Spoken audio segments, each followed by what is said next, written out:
Pat asked me about. She asked about. Oh, did she say she was blurred and it's no longer blurred? Yeah, I'm it's no good. longer blurred. Okay, now. Yeah. Sorted. I turned on a light and it worked. Looking real good, Pat. Turn that one on. You know, I go you blur. know, as simple as that. You know, I've been playing with one of my sheep in the field, and Oh, too much information. Steady. no, no, but Steady. basically, I had her on her side, right, and I was doing her hooves.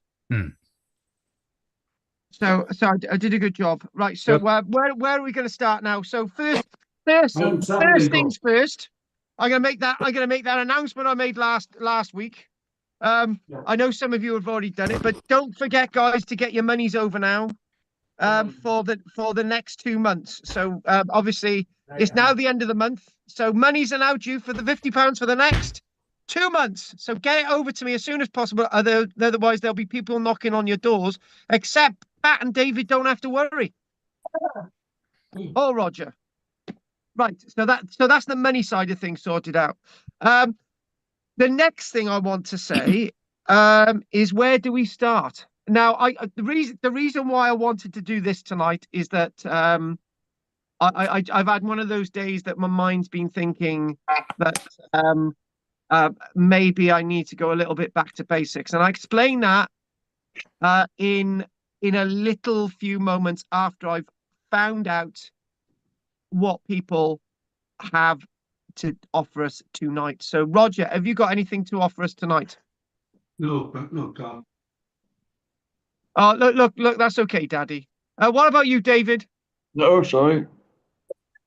Margaret. Well, the only thing. Oh, by the way, stop a minute, Margaret. You're looking quite dishy tonight. Bless you. Yes, Bless you. The only thing that I've seen is a Viking building has been unearthed in Cumbria, the largest Viking building in the UK. We've got to do that. No, Yeah. no. I'm sorry, you can't even mention that without us doing it. So this is first things first, right? I got to write this down. So give me some stuff, and we'll do Google it after I've done my bit. Go on. It's on Cumbria Crack. Yeah. It says a Cumbrian archaeological project has unearthed the largest Viking building in the UK. Excavations began at High Tarns Farm near Silloth. They started a year ago. Led by Grampus Heritage and Training, the dig was funded by DEFRA. And so that tells you all about it. Where did you say it was, Margaret? It's in Silloth in Cumbria. Cumbria. Which is, it's north of here. Margaret, we'll be looking at that, but you've let us down all tonight so far. You should say it's the largest Viking building ever discovered in the world, ever. Well, could well be. I think there might have been more over in Denmark, actually. No, ever. Oh, ever. Right. Well, it's the largest in Britain. No, ever. Ever. Yeah, we got that. It's the new Pompeii. of the north. Yeah, that's it. Right. Well, we've labored that one, right? Okay. Thank you for that, Margaret. We're going to look at that in a while. Right, Pat. Well, tomorrow I am going to the Carmarthen Museum. Ooh. I've been there once, long time ago, with the WI, and I was really impressed with all the Welsh dressers. There must have been 6 as you walked in. 6, full Welsh dressers. So anyhow, I've talked my husband into going today. So I thought, well, I'll do a little research and looked up the museum. And lo and behold, 2019 and 2021, 2 different hoards were found. They were late Bronze Age hoards, and they were found near there somewhere. And you could see it on your phone, every single piece. It's 20-some pieces. There was bracelets, which was sort of different, or arm things, I don't know. Anyway, but there was what do they call it? The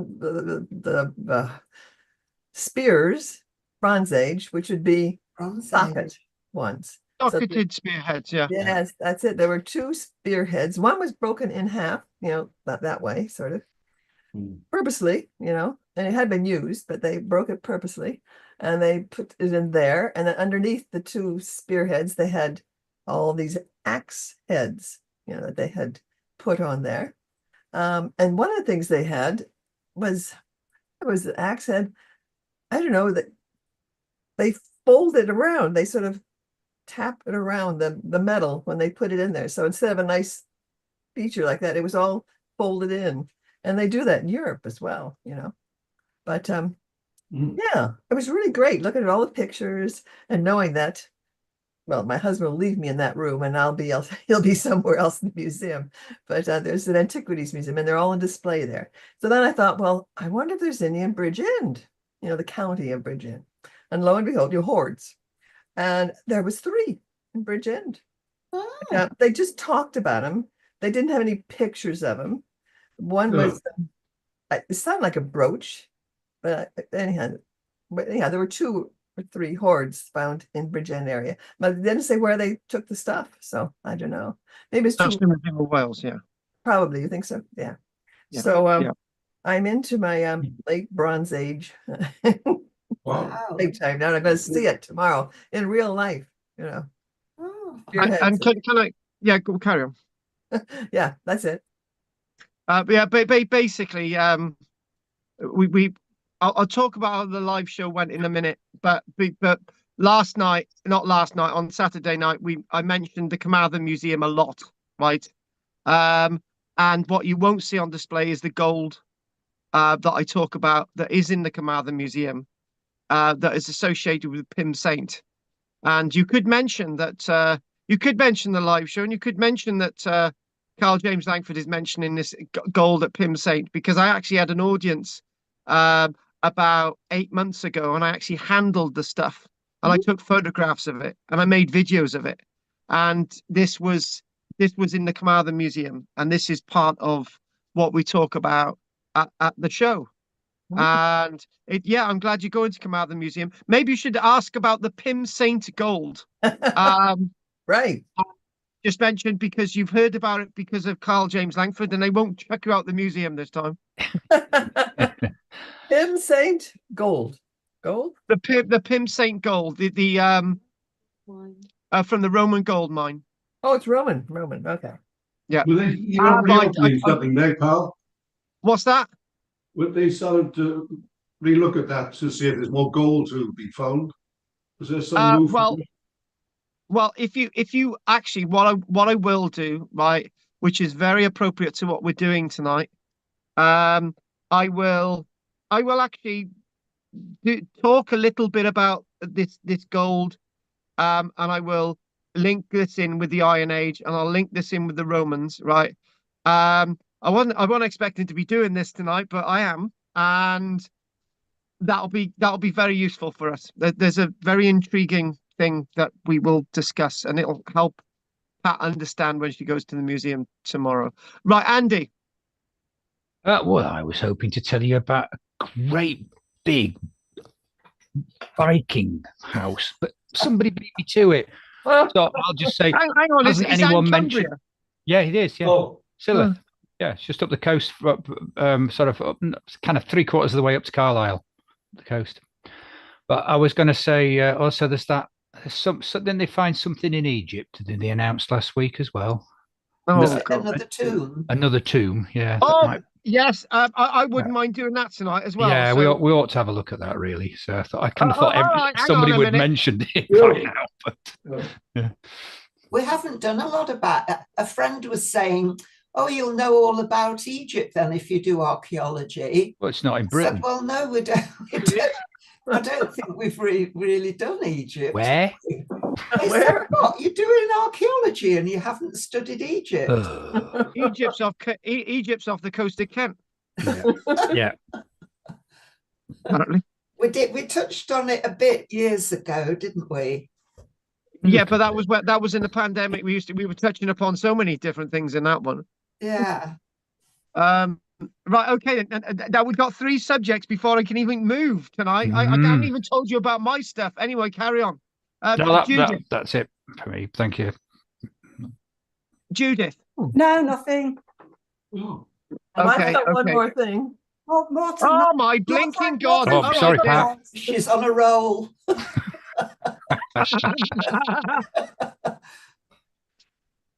I mean, Yeah. yeah, well, I No, we heard the don't need to radio. tell, but you're going to tell us to go for it. It's a celestial thing. Ooh. The planets are lined up tonight. Yeah, they are. Ah. Yeah. So go see the planets outside. Oh, and And you it's a tell a clear planet from a sky. star. Stars twinkle and planets just glow. Mhm. Oh, I didn't know that. Hang on, let me run that past me again. Stars twinkle and planets just grow. Glow. glow, Yeah. glow. Yeah, kind of. Yeah. Yeah, they're all aligned tonight, all the planets. Amazing. Well, they're all in it. They're all in a little row. Yeah, allegedly. And it's a clear sky here. Is it? It was cloudy think before. so, I didn't know yeah. that. Hmm. I'm going to have a so. look then. Yeah, they'll be there. It's the main alignment tonight, but it'll be on view, for the next few nights. They've been gradually getting closer for the last. Yeah, which way do you look? North, east, west? I would think it will actually be. Well, if you just look for the bright one, which would be Jupiter, and you should be able to see Saturn. And they're. I'm just trying to think which direction they are. Kind of above and to the west here. So at this time of day. Yeah. When they're all Up and to lined the up west. like that, does it affect anything? Oh yeah, I went bald. Ooh, better hold on to my hair then. I'm sure it does, but yeah, I don't know what. Is that west by northwest or west?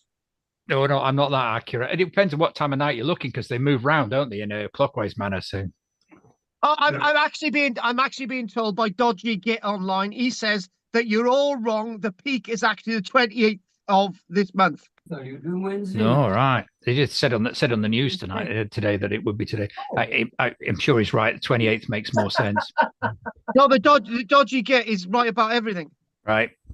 Yeah, but he's Nice dodgy, one. isn't Thank he? you. He's well Right, dodgy okay. though, isn't he? Okay. Okay. So what I've got to do before we do anything, No. In Emma, we're going to look at the largest Viking building ever in the world to be discovered in Cumbria. left it on the Is- table for 5 minutes. Somebody else having another conversation in the background. Mike, Yes, it's What? me. Sorry. I just found out Not today the is other one. Tuesday, not Wednesday. anyway, I'm supposed to go to Wednesday class. You Fine. can join us. You can We stay like with us you. tonight. We like you being here, Pat. It's nice to see you. Thank you. I'm going to stay. I won't Oh, be there. God. Oh yeah, don't mind me. It's fine. It's all right. Okay. We never do. Okay. Over to me, folks. Over to me, folks. Now, Carl, did you do a good for show? God's sake! Okay, On a just Saturday go on. night, come on, let's Go have on. it. I say, You did flushed you with you do a success. show? Yeah. Tell us I about can't the tell you show, about that. Carl. Ah! How many turned up? Two? One. Right. Anyway. Oh, Now let me talk. Okay. Thank you. Thank you very much. Right. Okay. The original idea for the live show was that me standing on stage with a little bit of music in the background and occasionally having somebody up on stage talking, right? So yes, we did have an audience. There was me with two other actors on stage and a Mary Lloyd, so there was technically four of us, and then Michelle was in the hall sort of keeping an eye on things, selling tickets and whatever. And we managed to do about an hour and 50 odd minutes, which was a 10-minute short. And the biggest problem with this, because it was scripted, I just didn't I didn't do as much as I could have, right? So I've decided that we're going to the next one that we're going to do on not this Friday but the following Friday. We're going to have just a little bit of about that Mary Lloyd on stage. There's going to be somebody assisting me, and that's it. We're going to keep it simple, because it means that people get more information and they get more of me. And somebody phoned me yesterday. He said I'm coming to your show because I bought tickets on Friday the 7th, and he says I don't want to Mary Lloyd. I don't want anyone else on stage. I just want you. And I thought that's what I like to hear, right? So, oh, and we did discuss about the Carmarthen Museum and in relation to the gold at from Pim Saint, and the whole emphasis, the whole push of the show is to uncover and to discuss bits of our history. No, and to look at bits of our history that are not necessarily told properly.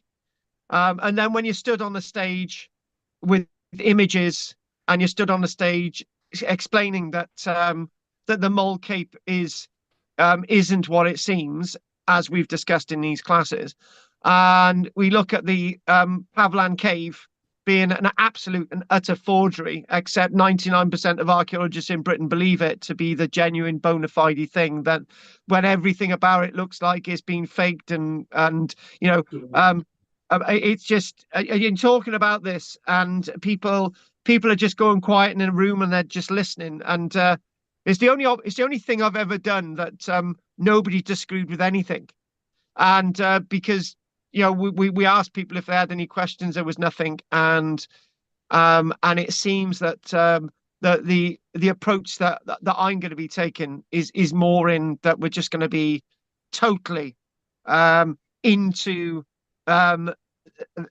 more of what we should have done more on the Saturday night. So How many were there, Carl, in the end? Hey? How many were there? We didn't have a massive audience, actually. I'll tell you, there was 12 people in the audience, except the problem was because the weather wasn't good. There was a virus going around, and we were having people saying we've had this virus, and we actually sold more tickets than people actually turned up. We sold we sold more tickets, so that was good. But I only ever wanted, in that one show, I only wanted 20 people. So if everyone had turned up who bought tickets, we would have had 20 people in the room.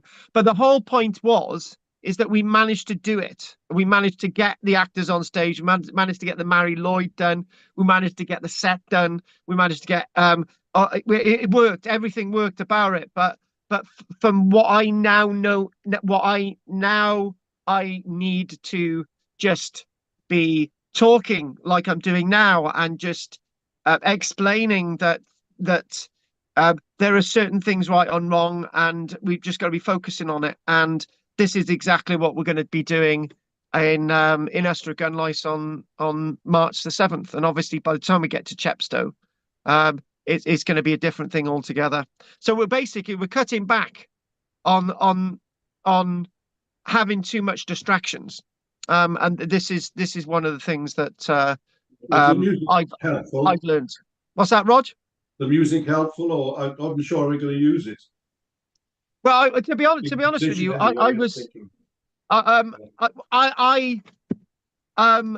it turned out that we didn't need any music. We didn't need me singing. I'm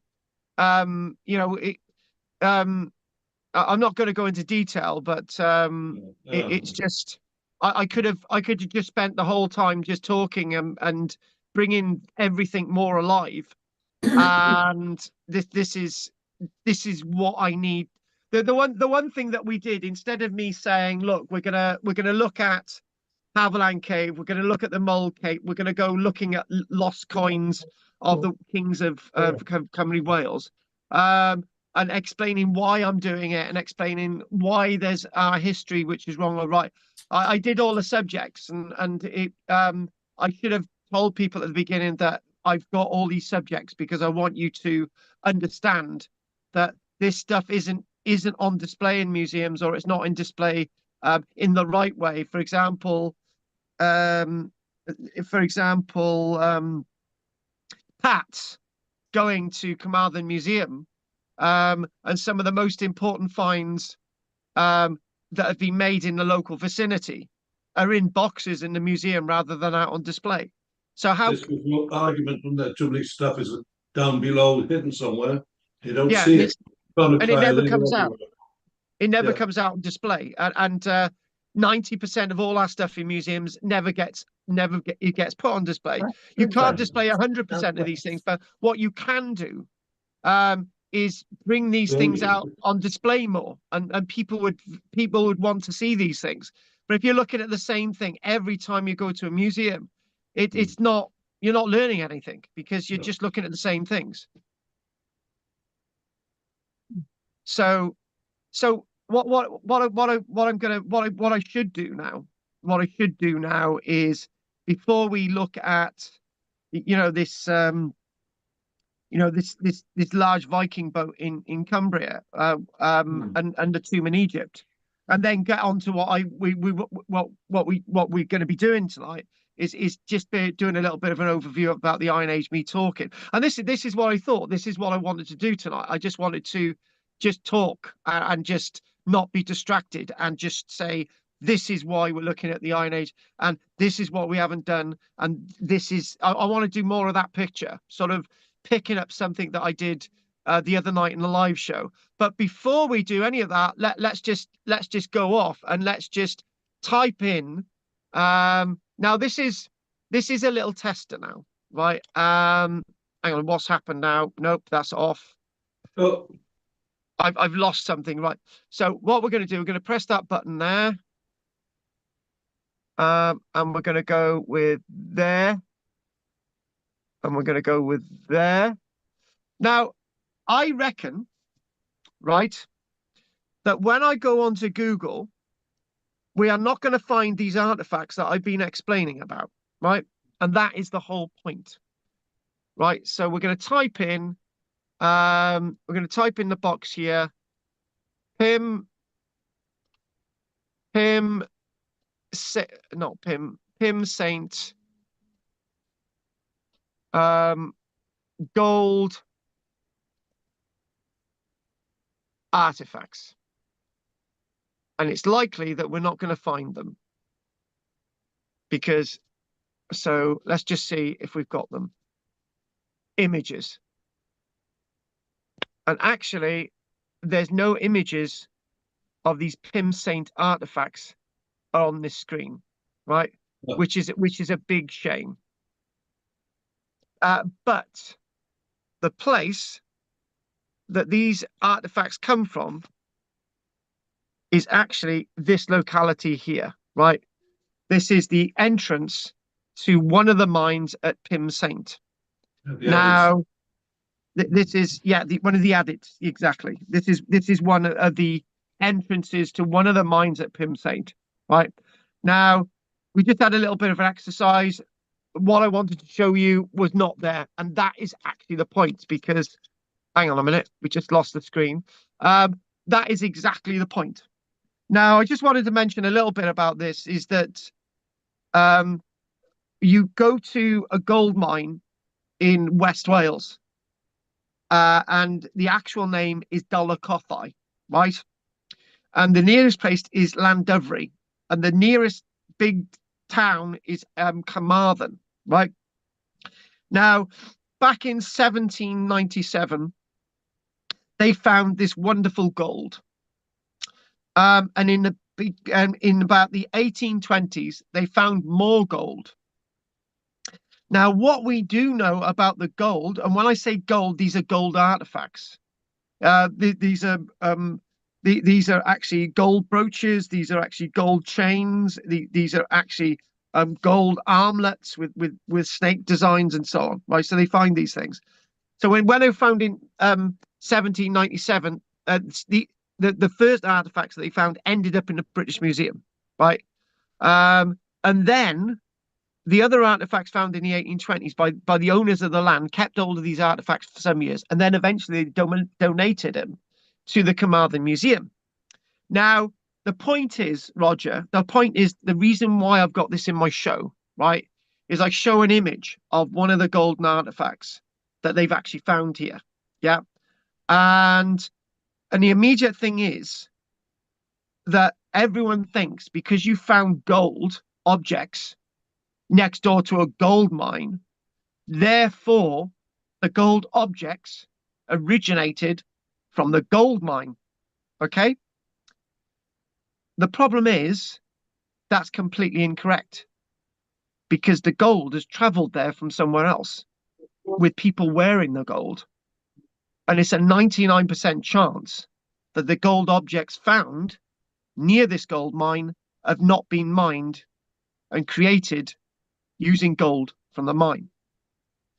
The gold is probably likely to have come from the Balkans, right?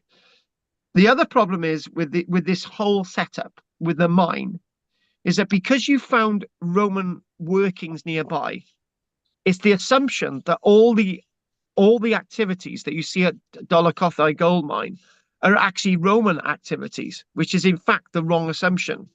It could be very likely that the gold mines were in operation, and this is the evidence, well before the Romans ever got to this locality. So what we've got to do is we've got to be more open in history, and we've got to try and understand that history is not the most obvious book, i.e., when you find things like copper objects, they don't necessarily mean to say that those copper objects come from the copper mine, right? Silver objects don't necessarily mean to come from that silver mine, which is just down the road. But there's too many assumptions in archaeology. And back to this thing about coins that we've mentioned, right?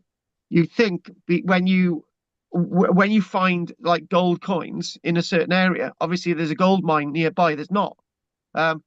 Those gold coins have actually, the gold has actually traveled 100, 200, 300 miles to get to that locality where they're making the gold. So there's too much assumption in archaeology. So what we're going to do, that's that said. So now our wonderful Pat is now armed when she goes to the museum tomorrow. I am. So the next thing, so she's going to know more than the people in the museum, right? So the largest. I wonder now, not the largest ball in Quidditch, right? Which would be really interesting, right? Those that know about Harry Potter. Okay, we're not going to do the Viking ship, right? It's a building. It's a building, not a ship. Yeah. Hang on, I know. Building in Cumbria. Not in Wales now, Cumbria.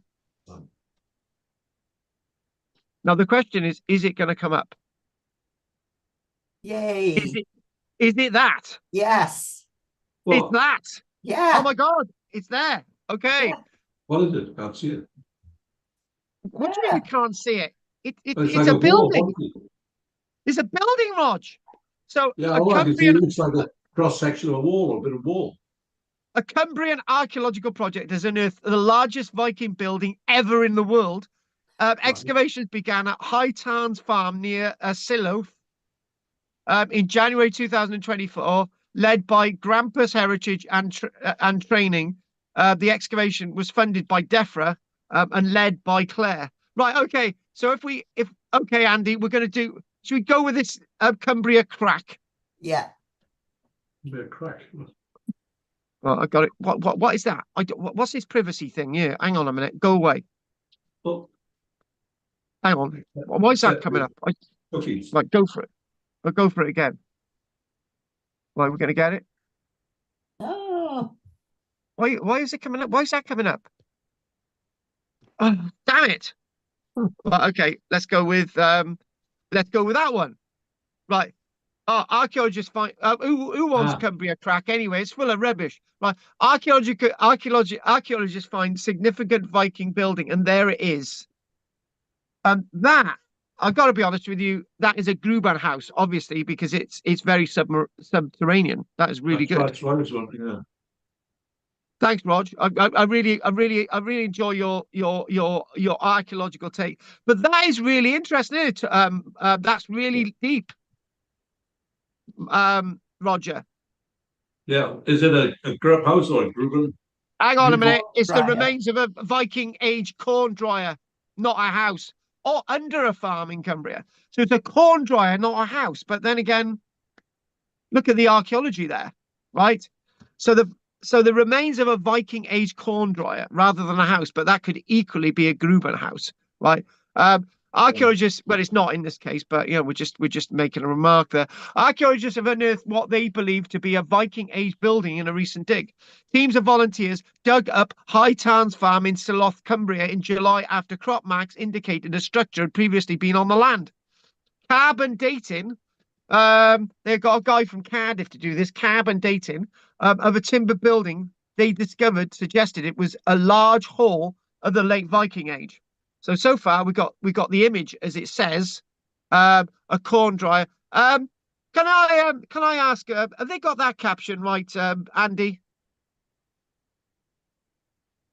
Is our corn dryer actually a building? I don't know. I'm not at all familiar with corn dryers at all. So Yeah, Uh, obviously it's yeah, circular, isn't it? So yeah. Anyway, so it's yeah, That'd be some so sort of form of heating vents. Yeah. it's got to be late, so late Viking then, hasn't it? So, yeah, that excavation totally delivered by the community involving 50 people. hmm. There's more of the building. So there it is. You got 1, 2, 3 trenches there. Right. Oh, and there they've outlined the building there. Well, Yeah. it is big, isn't it? It is, yeah. Now that's the building, and therefore over there, the other one is obviously that is the corn dryer over in Right. the corner. Yeah. So Right, that's the got you. building. How can they say it's Viking then? What's been found there? Oh, it's got a little plaque saying this is a Yeah, Vikings period. everything's Viking up here. They did the wood. The wood told him. But what told them? Yeah. The area could have What? been a medieval manor house, archaeologists said. So there they are, digging away. Claire's not there. Oh, that could be Claire there, the one on the right. So in a letter written to volunteers, it said there's 94% chance of dating back to 990 years to 1040 years AD. Similarly, a charcoal production pit and a corn dryer were likely to date back to the late 900s and the 1000s. Right, can I just explain one thing, right? When people say 10th and 11th, lots of people think that's the 1000s and the 1100s, unless you're an archaeologist who knows that the 10th actually means the 900s. I don't know why they use this stupid dating method anymore. Yeah, it's off, yeah. It puts you off. The problem is, as I'm presenting a lecture, right, I don't say 10th and 11th. And the reason why, if I say 10th and 11th, people have got to think. And if you say the 900s and the 1000s, they're there on what I want to put across, right? Good idea. Yeah. I get very frustrated with that. I really do. Me too. It seems most likely that the hall is the focus of a early medieval manor farm. Now, when they use the word early medieval, they're referring to pre-1066, right? When they refer to medieval, they're referring to after 1066 to 1485. So interesting. I want to put that in there. They explained the site appeared similar to a high-status Viking age farms in Denmark because it encompassed not only the hall, but a social structure and a broader agricultural activity associated with them. Oh my God! Look at that! That is ridiculous. How can an archaeologist show off like that? You know what I mean? I'll sweater. Look at that! He's a wealthy archaeologist. They're Yeah, tell me expensive, about it. those. Look at those shades there. Mr. Graham, Mark Graham. Here we go. You really do not find much archaeology from that period in our county. Andy, you said it's all over the place. It's a big gap in our knowledge. Grampus led the excavations, which had been funded by the Department for Environment, Food and Rural Affairs. So what we're going to do, we're going to go off that. We're going to see what we can do. If we go on to images, we might actually be able to find more images. And there they all are.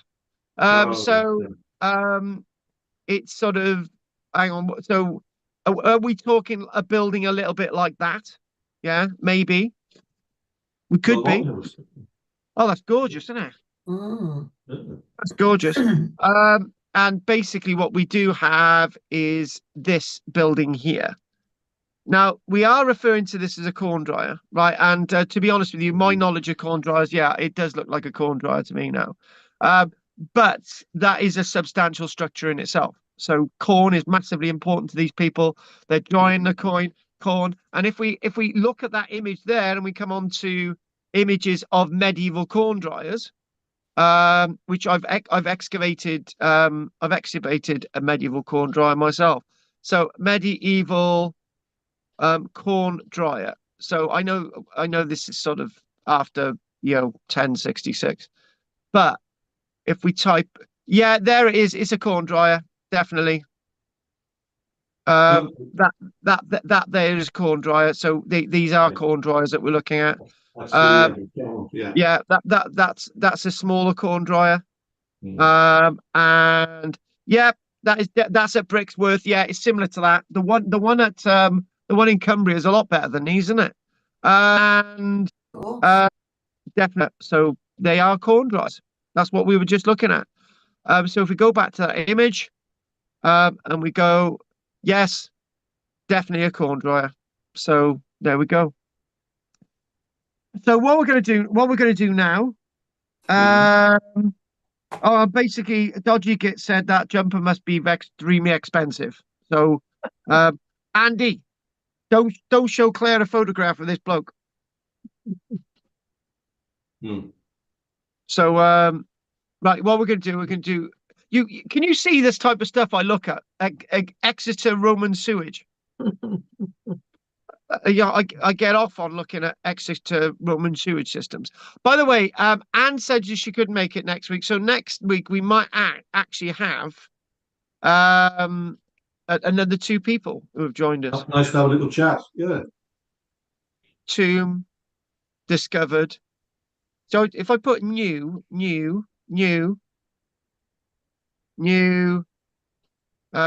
discovery. Well, the big question is, which one is it? So this says I'm trying to work out which one it is. But hang on, this whatever this is, it's been here we go. This is like 8 hours ago. Right. So archaeologists breakthrough as team behind Egyptian tomb discovery may have found another. There they are. There they are. And they're saying, what are they saying? There we go. I can't even pronounce that. Piers Litherland, the archaeologist who uncovered Pharaoh Tutmosis II's tomb, says he may have found the location of a second tomb, which dates back 3,500 years, which takes it to the New Kingdom, doesn't it? So the first tomb near the Valley of the Kings in West Luxor is the first royal burial chamber unearthed since King Tutankhamun. The Egyptian Ministry of Tourism and Antiquities announced its discovery last week. It says that the second chamber could contain the mummy of Thutmosis II, despite a mummy at the National Museum of Egyptian Civilization, Cairo, having long been identified as the ancient Egyptian king. I think that's great. The archaeologists who had led a joint British-Egyptian delegation, which discovered the first tomb in 2022. So if this is the first tomb of a pharaoh that's been found intact, right, or fairly intact, remember Tutankhamun's tomb was first discovered by Howard Carter in 1922. There are 23 meters of a pile of man-made layers sitting above a point in the landscape where we believe, and we have other confirmation evidence, there is a monument concealed beneath. And there they are. There they are, all excavating there. Love it. So now it's saying that the body of Tutmosis, who ruled between 1493 and 1497 on the 14th of August at 5:15, was believed to have been discovered in the 1800s. Now you see what I mean when you're saying that the 19th century, you think about 1920, but no, it's the 1800s. Yeah. I hate this, Roger. I really do. I do it. You've got to keep reinterpreting it, and same with Roman numerals, MCM, whatever. That's nonsense. It's the academics trying to show off they're a little bit different. Yeah, but people can't get it, you know. They don't. And what we're going to do, we're going to go that he explains that the only basis for identifying the mummy was thought the RN Ray label as Tutmosis' regnal name was I can't even pronounce that. But what we're trying to say is that the one in the museum could be somebody completely different. And if we go to some images, and is it this one? Yeah. Is this the article, or is it something else? Agree. Okay. No, No, this is one from last year, but obviously they're still finding these things in Egypt. So nice set of skeletal remains there. This is another body. This is a remarkable discovery. Of course, this is intact near Saqqara, but this is not the one that we're talking about. But maybe the other tomb, they might excavate it and they might actually find some real goodies in there. So that'll be absolutely brilliant. Right, now I can get on to where I wanted to be tonight. So here we go. Right, okay. So I've been thinking that that we need to reappraise where we are in the Iron Age. Now, hopefully by now we can associate the Iron Age with more than just hill forts, right, or bank and ditched enclosures. Now, we've got to see that one of the key aspects about the Iron Age is the industrial impact that the Iron Age is having on the wider world. And one of those massive impacts that metal is having in the Iron Age is no doubt the production of coins. But are coins a subject that we've looked at in too much detail? I would say no, because they distinctively tell us of leaders in the Iron Age. They distinctively tell us of a people that could actually be more literate than history has hitherto told us. We can also say that the coins tell us that these people are extremely artistic, and they're not those people that we hear about in history books that we are hitherto told that these Celts have got their knowledge and interests and their language from the continent. The reason why, and it's a shame Peter's no longer with us, that I would go along with the other school of thought that some archaeologists go along with, that we don't have this massive Celtic invasion of Britain. In fact, we are producing our own destiny. And with that, we could very much say that the destiny that we are told that has come from the continent is in fact our own destiny. And I've said many times that all the evidence in the Iron Age tells us that if we hadn't have seen a Roman invasion of Britain, we would have developed independently of the rest of the world. And today we would be having this conversation with the same technology and the same changes that have occurred in the previous century and so on. What I'm trying to say is that we did not need to rely upon external influences to give us who we are and our identity today. So moving on from hill forts and coins to have two of those topics, we've gone further into other technology.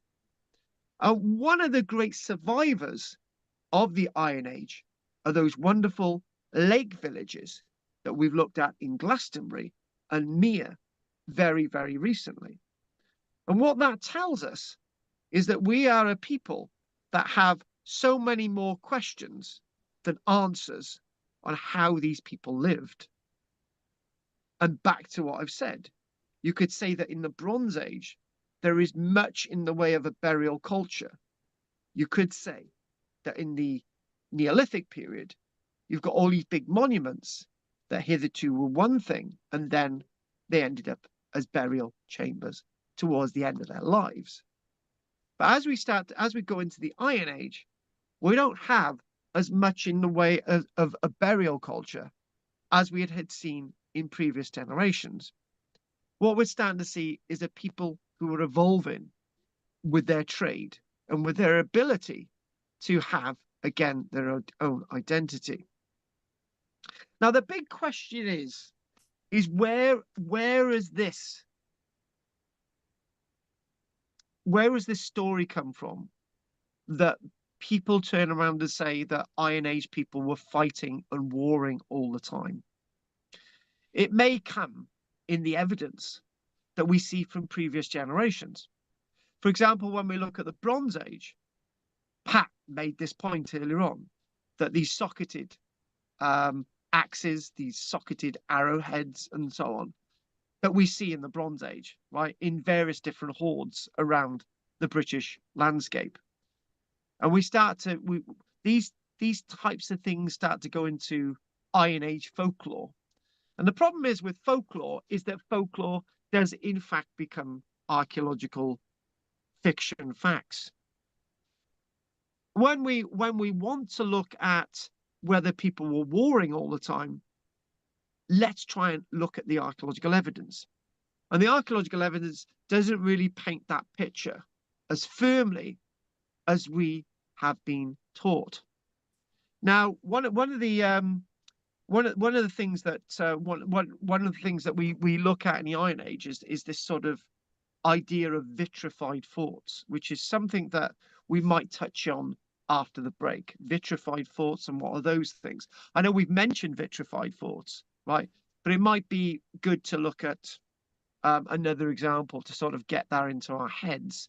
And what we do see as archaeologists is that in one or two locations of Britain, more than one or two, in fact, out of the 5,000 bank and ditched enclosures, hill forts that we actually do find, is that there are some of the banking and sort of the earthworks and any timber that's found with them, is that they've all been deliberately set alight. And what does that exactly mean? What was it a process that took place because of warfare, or was it a process that took place because people just wanted to set light to their forts, to harden the earth and the clay to make something a little bit more solid? So we'll have a tiny little look at that. We also start to see that the Iron Age people are very, very human.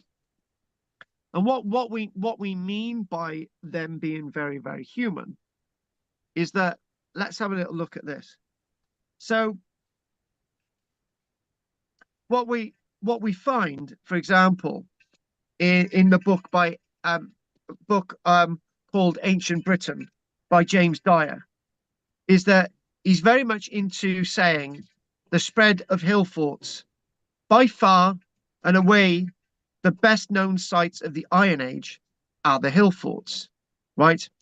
And then if you step away from that and you make these people a little bit more human, what you've got to do is think of what's going on within the landscape that is anything other than these hill forts. And maybe what we should do is we should just put a little image up, give a little bit of an just chuck that image up that I always put up here, right? That is in fact Iron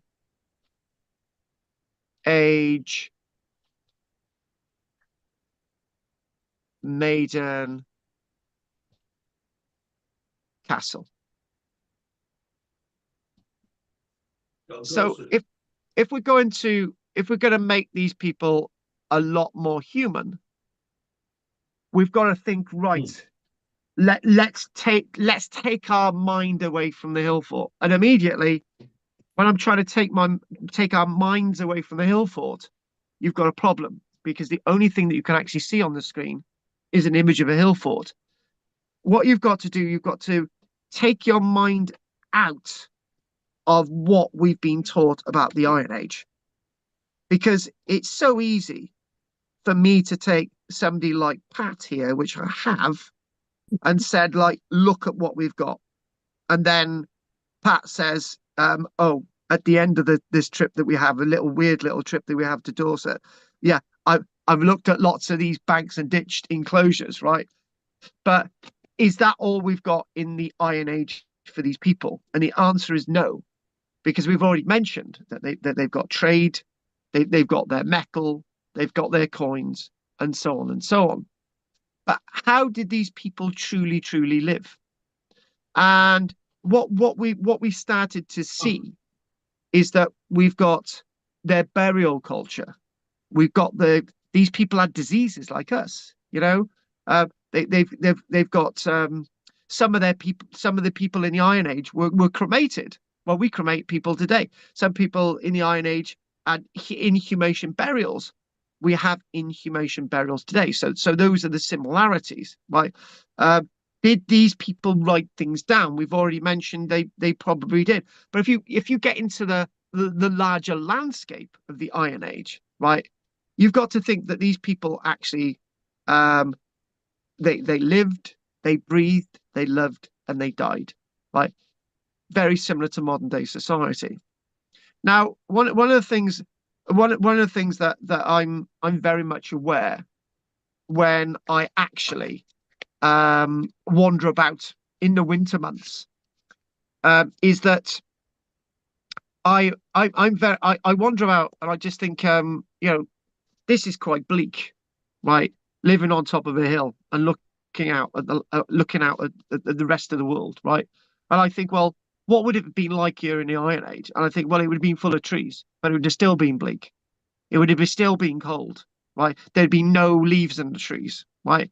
And you're thinking, right, okay, how close are you to the Iron Age from today's day and age? I was thinking about this yesterday, and I just started to think. I thought, well, you're so far away, it's unbelievable, right? So I'm presuming that if this where I am, right, if it was full of trees, it would be cold, and it would be very bleak, right?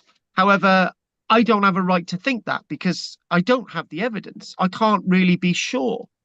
I can't really be sure on what I'm saying, right? But these people actually survived. They did survive. They survived generation after generation after generation, and they eventually come down to us. Now, what we have seen evidence, if we're starting to get into the minds of these people, right, is that if we type in, for example, this site, which is a site that I've not actually mentioned much of, it's a site known as Stanwick. There we go. Right now, Stanwick is a set of huge fortifications in the northeast of England, right? And it's a site that was excavated by Sir Mortimer Wheeler, right? And hang on, if I can get you, here we go. Stanwick fortifications. This is actually from English Heritage, right? And what it is at Stanwick, right? That go away. Why is it doing this? Right, accept. Good. Right. This site at Stanwick, which is an English heritage site. This site was extensively excavated by a certain Sir Mortimer Wheeler, and there's this really impressive wall there, right? But the site at Stanwick is absolutely massive. Look at this. Look at this here. This is. I wanted to chuck this in here. This is trying to give us more of an idea of what Iron Age life was like. It says an excavated section, which is basically there. It says it's part into rock, and the ramparts are the huge Iron Age trading and power center of the Brigantes, the most important tribe in pre-Roman northern Britain. That's quite a title, to be honest with you. Listen to that, right? This site, get that, some 4 miles long, and the defences enclosed an area of is that meant to be 7.66 acres? No, it's 766 acres in area, right? Now, that is an absolutely massive landscape, right? So whenever you go to somewhere like Maiden Castle, right? And there it is. It's showing there. It's north of Richmond. It's sort of west of Darlington, right? So this site is absolutely amazing, right? And there we go. If we go on to Wikipedia, it gives you an idea of scale. And this site itself is a whopper, right? And look at that there, a Stanwick horse mask, right? So thinking, and I might actually discuss this after the break as well, but one of the things talking about if we type in typically Iron Age life, right? If we type in Iron Age life, right? and we put in that. Yeah. Now, if we chuck that image up there, right? Now, how much of this image is true to life? Back to this thing about Iron Age life. Yeah. We've looked at looms, we've looked at the upright looms, right? We've thought about these roofs, right? Round buildings, a hearth in the middle, right? It's saying smoke would be released through the thatch. No need for a chimney, right? How did that work, right? And we're talking about this, a lot of timber being used. We're talking about wattle walls, but nevertheless, these buildings did work for people in the Iron Age, and there are literally tens of thousands of these roundhouses from the Iron Age in Britain. And where are most of these tens of thousands of buildings? They are not to be found in these Iron Age hill forts and banked in ditch enclosures. Yes, some are found there, but most of them are not. Most of these people lived independently. They had independent lives with animals, with a farming landscape, with children, lots going on. But nevertheless, this is where the Iron Age is really occurring. People making decisions, and they're not making decisions every day about thinking, right, okay, if we don't build a big ditch around here and we don't put sentinels out, and all the rest of it, we're going to die. Those are not the things that people were thinking about. And how do we know that? There's a really good question. How do we know you're right, Carl? Right? Well, you see lots of these roundhouses without ditches around them, right? You just see little stockades around them to keep the animals in, right? You occasionally, yeah, you do see some Iron Age buildings with ditches around them, but those ditches, what are the ditches for? Obviously, they're to keep animals out, right? But could those ditches be equally for drainage, for example? Yeah. And what we saw when we looked at the Mere and Glastonbury Lake villages last week and the week before, right? What we saw is that these people were very much concerned about living, right? Whether we went down that thing last week about this is a purely defensive world. This is a real purely defensive act, right? But when you actually go out there, lots of these structures are in the middle of fields, in the middle of clearings, right? Without any ditches around them. There's loads of fences around, right? But these people weren't worried about being killed and attacked every 5 minutes, right? These people just got on with their lives. And those were the real lives of those Iron Age people. Lives that were very, very similar to ours today, where in many ways it was just about survival, right? Some people are saying, well, it's just about survival today. No matter how much money you come across, you still struggle, right? These people didn't need to worry about money. What they did was to worry about their everyday lives and their everyday civilization within an Iron Age setting. Now, folks, I've actually I've done a full hour. Actually, we've done a full hour, which is absolutely brilliant. So I'm hopefully that was extremely riveting, right? So I want us to I want us. I've taken myself on another tangent tonight. I would like us to look at Stanwick, right? I'll chuck a bit of the vitrified thoughts in there, right? And there's another topic that I just wanted to explore upon, right? But we'll see if we can fit that in, and we'll probably finish about 9:15, so somewhere like that, maybe go on a little bit longer. But we can't go on too much longer because Pat's got to go to bed by 9:20. So that's it. Pat's done it. It's Pat's fault. If Pat had never joined us tonight, we could have actually gone on till 9:30, but we can't because Pat's got to go to bed. Right. Hopefully that's been riveting. So if we have a 15-minute break, because I want to put the kettle on. I also want to scream. No, I don't. I'm fine. Let's see if there's any questions. Right, David. No, thank you. Roger. Roger's lip reading. I can't really hear him. Multi-talented. He's thinking. Yeah. Check my nose, either. Roger, nobody cares about your nose. I've got to be honest with you. I thought I'd say on behalf of everybody there. Right, Andy. No, no questions. Thank you. And the Mrs. Fraggle. No, nothing from me. Do you know, we just liked hearing her voice. Do you know, it's possibility I could have a role on Coronation. Oh, I didn't mention that. Right, Margaret. Hey, I could come and stay with you, couldn't I? Why? Well, Coronation Street's not too far away from where she lives, Salford. It's not far down. That's true, yeah. Yeah. In the Iron Age, we'd never discussed latrines. Going to the loo. Oh my God, I want to do that.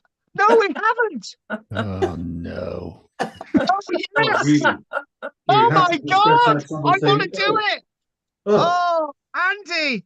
Yeah, I they am didn't do so- it. It's only Vikings that we know about going to the toilet and the Romans. I am so torn now. Oh my God, I've got to redo my lecture for the last hour. Oh my, I'm loving it. Even in the 1900s, not that many houses had bathrooms or toilets indoors. So you walk in at night when you do the nighttime vigil, in and out, in and out. You fall over. I've got to look this up. I tell you what. No, you would have peed in a spittoon inside the house. I'm not going outside. Right, okay. I gotta type this in now. I've not done this before. I've never even thought about latrines in the Iron Age. You had potties then. Perhaps that was the invention of the potty. Shut up. yeah. In the Iron Age, can I tell you a little bit of a story? Right, I got to tell you this one, right? I was thinking about this the other day. What a waste disposal. Oh, hang on a minute. I got a whole article here. Oh, yes. I got to tell you this little story. No, it's a book. It's hang on. The Bog blog building an Iron Age toilet at Butcher. Oh, we got to do it. There's a whole article here. I'm doing it. Wow. Oh, I got an image of one. Yeah. That's the use it for manuring. Oh, I got to do this. I'm sorry. I mean, even kings and queens used to have employ a bottom wiper, didn't they? Can you imagine? Henry VIII had somebody to wipe his bottom. Queen Victoria did. We got an Queen article Victoria. about the reconstruction of Iron Age bog. And these people taking away what they call farmers or something, just to get rid of it all. Oh, I'm loving it. I really am. I'm confused now. Right, Margaret. Have we done Margaret? We done Margaret. Yeah. Ended up in a ball. I was thinking about. I haven't told you that story. I was going to tell you. I'll tell you about the story and the other story. I've got the a year on the bog. Right, I've got to tell you about that, and I've also got to tell you about something that happened in a caravan. Right, Pat. Oh, I was just saying, have we found many or any Iron Age? Yeah, burials. You know. Yeah, we have. We got chariot burials at Wet Wang Slack and Garland Slack. We do actually. We do have a lot of Iron Age burials, but we don't have enough. So it's like saying that there was a time in the Iron Age where we don't have as much burial evidence, which is quite a strange thing. England, Wales. Oh yeah, we got evidence of Iron Age burials in Wales. Yeah, of course we have. But what I'm saying, we should find more for the population, and we don't, and that is the issue. Yeah, it is something. I did see a map when I was studying up on this museum about all the hoard sites. It looked like there were hundreds of them across Great Britain. Hoards. Yeah, there's a lot. There's a lot. And they did suggest that possibly they were doing it for some religious or something, instead of, I always thought they were always stick them in a hoard and then run back, get away from people and come back and dig it up. But no, they were putting it there for to get the gods on their side or something. Yeah, but the thing is that is basically what archaeologists say. If we can't work it out, it's definitely religion. That's what we say. Yeah. It's true. It's true. We can't work it out. It's definitely religion, right? Anyway, They're still buried in a crouch position. in the Iron Age, or were No, they we got straight? formations, we got crouch position, we got flex position, we got all different types of positions. Yeah, Everything. it's like the What's that Kama called? Sutra and death Kama Sutra. Oh, Right. So, Okay, tell us the stories. yeah, she wants to hear the stories. Years and years ago, the year was 2007. Right, I had these two strange friends. Right. Oh no, it wasn't. I won't tell you about them. Right. I'll tell you about the time I went into a bookshop in Abergavenny. Right. I went into a bookshop in Abergavenny, and one of my children ran up to me and said, "Dad, look at this book." Right. And it was in the children's section. It said, "A year in the life of a bog." Right. And honestly, I thought, oh, this looks really good. So I opened it. The first thing said, 1st of January. I went to toilet on the 1st of January. And I thought, right, okay. So I moved a bit further forward in July, and it was like, oh, I was actually sick in the toilet. And I thought, oh my God, somebody's published a book with every single bowel movements and every single thing they did. And unfortunately, it was in the children's section. As soon as I told the manager freaked, and I had all the books moved. that wasn't Children love diarrhea, all was of it? that. No. Children love all of Was that diarrhea? that. And then the other thing, we were in an archaeological caravan this one day, and I didn't realize that somebody had stayed there a few weeks before, right? And they had like one of those Pringle tubes, right? And they, Oh, oh, in the night, apparently, they went in the cupboard, and there was this they thought was an empty container, right? And they peed in this Pringle tube, right? yeah. But no, this Pringle tube had been used because we didn't have anywhere to put the artifacts that day, so we put them in the Pringle tube. And I can remember I had somebody washing the pots, and I poured out the contents, and they said, what's all this sludge and on these bits of pottery?" And I said, "I don't know." And it said, "Oh my God, what a waft of ammonia!" And then it suddenly hit me that somebody had whittled in the tube at night. Oh, gross. Mm. On that note, folks, we're going to take a break. We'll 15-minute break, and we'll be back. I'm going to put the kettle on, and I'm going to chill out. So we'll be back soon. See you in a minute, guys. Yeah. Andy, are you in our is it our side? Yes, I am. Yes, I had to switch my mic on. It wouldn't come up. It was mentioned sometime before that you're in Cumbria, but I don't know if everybody's in the same town or what, because I looked on the website to see our side is on the river, that river. The Kent, yeah, top end of the Kent estuary, yeah. It looks quite a attractive sort of location. It is. It's on a little hill, and the hill is nowhere near anything else. So you've got great views. So if you go up to the top of the hill, you can see right down to Snowdonia. It was built going up the hill. Was down, was it? Yeah. How many people lived there then? What? About 2,500. Right. That's the first. Yeah. Margaret lives here, and Drina and Anne, and David lives on the other side of the estuary at Grange. So you, Drina, and Anne live in Anne's side, is it? Yes. Yeah. All right. I thought Anne lived somewhere else. No, I know she's from somewhere else. No, she just moved. She moved within the village. Margaret lives here as well. Hmm. So what is it? A market town type thing? Oh no, it's smaller than that. It's just a village. It's a little coastal village.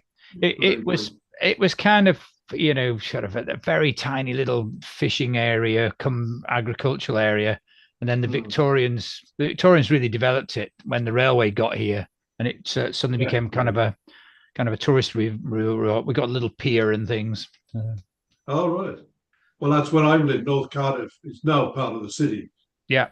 But Rubina was a village until and the end of the county up until the 70s somewhere. But what opened up the area, which was an extension of the general area known in this area as Whitchurch, because the old church that was there and this and that. Yeah. It was a separate village with farming, very rural, quiet. But then the railways came in the 1840s, I think, or something like that. Yeah. They put one line right up, further up from here to the edge. to help with the general trading, and there was well a Roman route through the area of Whitchurch, Yeah. and there were two coaching inns. They're not just pubs, still there, but at the bottom end of each end of the village, the Whitchurch village. And of course, where I am now, round by there, was all the estates of the castle. Yeah. And the lords there, the one and the other. And it was very rural and sort of backwater, really. And they built a famous cemetery on the edge of the city in 1859, which was outside the city. Now that's about a couple of miles from where I am now. So you can see how it's spread. Yeah. And it's it's a village, yet it's not. It's got a village atmosphere that's sort of different from where I was brought up further in. And not quite so busy, but there's a main route out to the motorway and up to North Wales, a trunk route. So it's all changed. I don't know, that's what I was asking with you, what was happening there, if it's perhaps changed over the years, or because I always thought it was Ironside, IRON. No, ARN. It's ARN. Yeah, it comes from there is iron. The road behind me is called Red Hills Road for that reason. Oh, the red, yes. Yeah. I didn't know that. Yeah. The red sandstone around this way is red with the iron. Yeah. Just on the edge of the city, just up from here, there's a place called Castle Coch, which is Welsh for Red Castle. Right. The modern thing was a mock thing built by one of the marquises in the castle, the lords of the manor, for the lady. But it was built on the site of a further castle in red sandstone called Red. That's the red because of the iron, and that was at the start of what they call the Taff Gorge, which led up to the valleys and all the rest of it. Where there was contention between the Norman lords and the rest, and some Welsh prince further over, who were always sort of, let's say, arguing. And they kept that there because the De Clares had been in the area, Philly Castle, and they were very powerful barons. And these were the barons that the king sent to the borderland to keep the rabble down. So he gave them special favours, more power. It's quite a history, but no, you wouldn't think anything had changed much. Yeah. It wasn't that long ago. It was just a bit of a backwater, really. So nothing. But the railway made the big change to start with. Yeah. Of course, they kind of went nuts with the coal. So then they had monies and all sorts, and it really made it quite rich. So there we are. But no, Ironside is interesting. That's in Cumbria. Yes. Well, the Hadrian's Wall, and we met with Margaret and Claire, was it, and somebody? Yeah. Greener. I never knew quite where everybody was. I'd never been to outside that far up, or Carlisle and stuff. But, interest. Don't know our own country. Yeah, we're the only coastal village in Westmoreland, as they used to call it. It's that I'm not even sure if Cumbria still exists now, but they've changed the council now. We're now Westmoreland and Furness Council. Gone back to the older name of Westmoreland, but Jill, my partner, she was asking, what are the counties of South of Wales? And I thought, oh, dear, shocked to change. Yeah, I didn't know there are 22 counties in Wales. No, I didn't know there's that I'm many. looking down the south, I had about half of them. Because Maine, where you don't know whether it's a county. Well, Cardiff is a county. On its own, it's a city. Newport is now a city and a county next door. And the old Monmouthshire is split up into 4 or 5 things. You know what I mean? And they carve something else up. And they may change again because she lives in Dorset. And they took some of Hampshire. Now, the news is Hampshire is about to be split again. Whether it's north and south like Dorset was, east and west type thing and all that. As they approach West Sussex, they might take something out of that, Chichester and all the rest of it. But the chopping and changing, you get used to one thing and you think, well, then, if you get, say, an old document or letter with a county on it, it doesn't tell you quite where it could be. No. Better today's stuff. You know what I mean? It's a bit confusing. to do with voting, I think. Is it boundaries and administration costs? I don't know, something interesting. But I suppose have you had news about your council tax and that's going up by, I dread to think. No, they haven't told us Oh, yet, but I'm sure it will. well, Yeah. it's like ours. I don't know. We'll know soon, but they'll still start because they're all always poor. And they develop a centre. It looks a bit more like downtown USA. That would be used to it with the high rise coming up and all the rest of it. And they develop, and they're still developing because of the flooding we used to have and the two rivers coming out. They've been contained in this bay area, lagoon thing. And it's helped with that and different things in this, that what they call now the bay, which is the old Docklands area, which was pretty rough and nasty. Now it's the Indian place. If you know, I don't know if you've heard of all that. Certainly changed my lifetime. Meanwhile, try to see. Thanks, Em.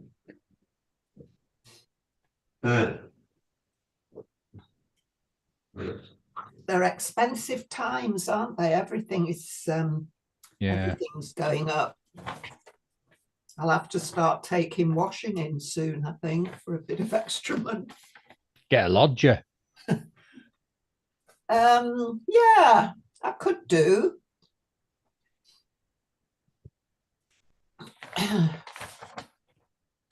Or Airbnb. Advertise your Lose my single person council tax allowance though, wouldn't I? I don't know with your Airbnb. Yeah, if you took a lodger, you might. Yeah. I'm not doing Airbnb. Right. But I could take in a lodger.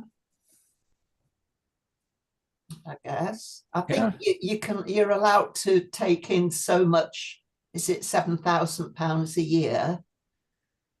I don't know. There are tax breaks for things like that, and lodger may be one that you can get you don't have to pay tax on. Yeah, but I'm not really sure that because they've changed a lot of it recently. Like Airbnb, as far as I know, they're getting taxed from April as well. But yeah, there's too many Airbnbs. There are. It's affecting whole communities. Yeah. Yeah, Where I used to live in Ambleside, the local schools are in danger of closing because there are not enough families to keep the schools going. No. I was talking to someone from Cartmel the other day because I'd heard that Cartmel had problems with holiday lets and Airbnb. And I said that I'd heard that it was like 75-80%, and she said, "Oh yeah, and the rest," she said, "it's just dead, because in the winter because nobody's there. It's killed it." No, all the little village schools, Langdale's in danger. Hawkshead only had an intake of 9. Yeah, so that's not going to last. So there just aren't the families to keep places going.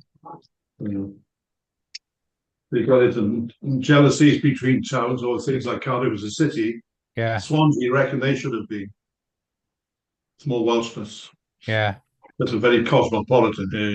People expect to see everybody very ratchy with a coal pit in the middle of town. Yeah. And they come along and say, "Oh, there's no thing." Well, less than it used to be. Do you speak Welsh, Roger? What's that? Do you speak Welsh? Yes. Oh, do you? Yeah. But you haven't got a Welsh accent when you're speaking in English. What did you say, Andy? I didn't quite catch that. Well, our family, you see, they came in after a long history. They originally came from France as lace makers, moved through Devon, Somerset, into Gwent or Newport, and then eventually ended up here to do with my grandfather. Dad's father was a carriage builder. Because my great-grandfather was a manager, he came here to open up the railway and all stuff. So we had a lot of different accents because my mother's side from Hereford. So I was brought up with the sounds of Gloucester, Hereford, Worcester, and a cousin who married somebody in London, bit of London twang. So I had everything thrown at me. They thought my mother was from the Midlands. We're all mongrels, aren't we, really? But were you people brought up in Arnside or? No, I wasn't. No, All right. 'Cause Andy was. I think Andy's. I grew up here. I wasn't born here, but I came when I was about 2.5, and then grew up here, and then went to Carlisle, then to Manchester, and then to Farnham, and then 25 years in London before I came back again. But you haven't got a strong accent with anything. It's, No, you're not sort of like some places you've got I've been to Yorkshire friends, yeah, Lancashire, and it's very strong. yeah, And yeah. wow, We I have think- there is a kind of a Westmoreland accent, but I've not really heard much of that for a long time. But you get up on the West Coast, they have a thing. You know, they would say, if they were asking how you were, they would say, "How is the Mara?" Well, it's very Like there's lots of Viking. way. A lot of the language Yeah. is Viking, isn't it? It is. It Old is. Norse. I Probably once in- they probably. count in a different Yantan Tethera Medra and Yanadik Yeah. Tanadik Medradik Bumfit is Yeah. is counting, and it's yeah, we got taught that at school, and I said to a friend once, I said, why is Cumbrian? It's called Cumbrian dialect. I said, why is it a dialect? It's nothing like English. And she said, well, because it's Norwegian. And I go, oh, is. hadn't thought about it. Hence I lived in Vikings. Hawkshead. Hadn't really thought about that. In I Hawkshead, tell the you old what. timers there, I could barely understand them, but people holidaying from Norway could understand quite a bit of what they were saying. I don't know if you ever get your genes tested to see where you're really from. Oh, well, I've had my But, DNA done. we did ours, you know, because Jill's father said he didn't come very far, and he did. And with our lot, they showed I had about 3 or 4% Norwegian, Icelandic, Yeah. and third or fifth cousins in Denmark and Sweden. I thought, what? But that makes sense because this family came from northern France. Mm. A lot of the Scandinavians settled there, the Normans, you know, with their things, and I should be tall, not short, only 5'6". You know, but a very tall race generally. But the genes are there; they tell you the truth. So there's something there, but it's, you know, watered down now. There's a lot of English, and as I said, although my grandfather was born at the valleys in the Welsh town Aberdare, where my great grandfather was the manager there of the works and all sorts, the railwork. We've all been mixed with a lot of things because when I was first born in the mountainside, the grandparents used to take me to Gloucester a lot and Worcester. You know, you got all Gloucester and all this going on. So I got used to all that sound. And so you get a very mixed background. Mm. And then you go through to do your education. Then there was amateur acting stuff, where you have to speak slower and clearer, otherwise people just miss it. Because you can gabble, especially when you get nervous. You know, so gradually, and then in everything else, it's just built and built. And it changed now. Jill hasn't got an accent of anything, but she went to a private school for a while, so. But accents are flattening out anyway. More and more, I think. That's history. Mm. So where were your parents from, Andy? Then your dad and that, were they northern people? Or? No, not really. My mum actually was born in Wales, on the Welsh-Shropshire border, and my dad was born in Leyland in Lancashire. So, oh right. His parents were Scottish. They in the Depression, 1929-30, they came down from Glasgow to Lancashire, or Cheshire. Leyland's Cheshire, isn't it? So, I always think it was a posh county. Yeah. Andy's ancestors and mine were reavers on the Scottish borders. We were sheep rustlers. Yeah. The Pringles and the Armstrongs were all sheep rustlers. Oh, no, bad lot. Where are you born, Andy? I was born just outside Leicester. So. Oh, I thought it said on the border. Yeah, which is What right. did your DNA say? Interesting. Margaret, what did your DNA say? Yorkshire, Scotland, Scandinavia, and Europe. Oh. So my ancestors were Viking, Norman, the usual lot. They were mingling with all the invaders, Yeah. It all got mixed up. but quite a lot up in Scotland around Aberdeen Hmm. and Orkney. Ooh. Okay. Orkney. Yeah, I had 0.8% Nigerian as well, which was really What? weird. What? What the heck Yeah. happened there?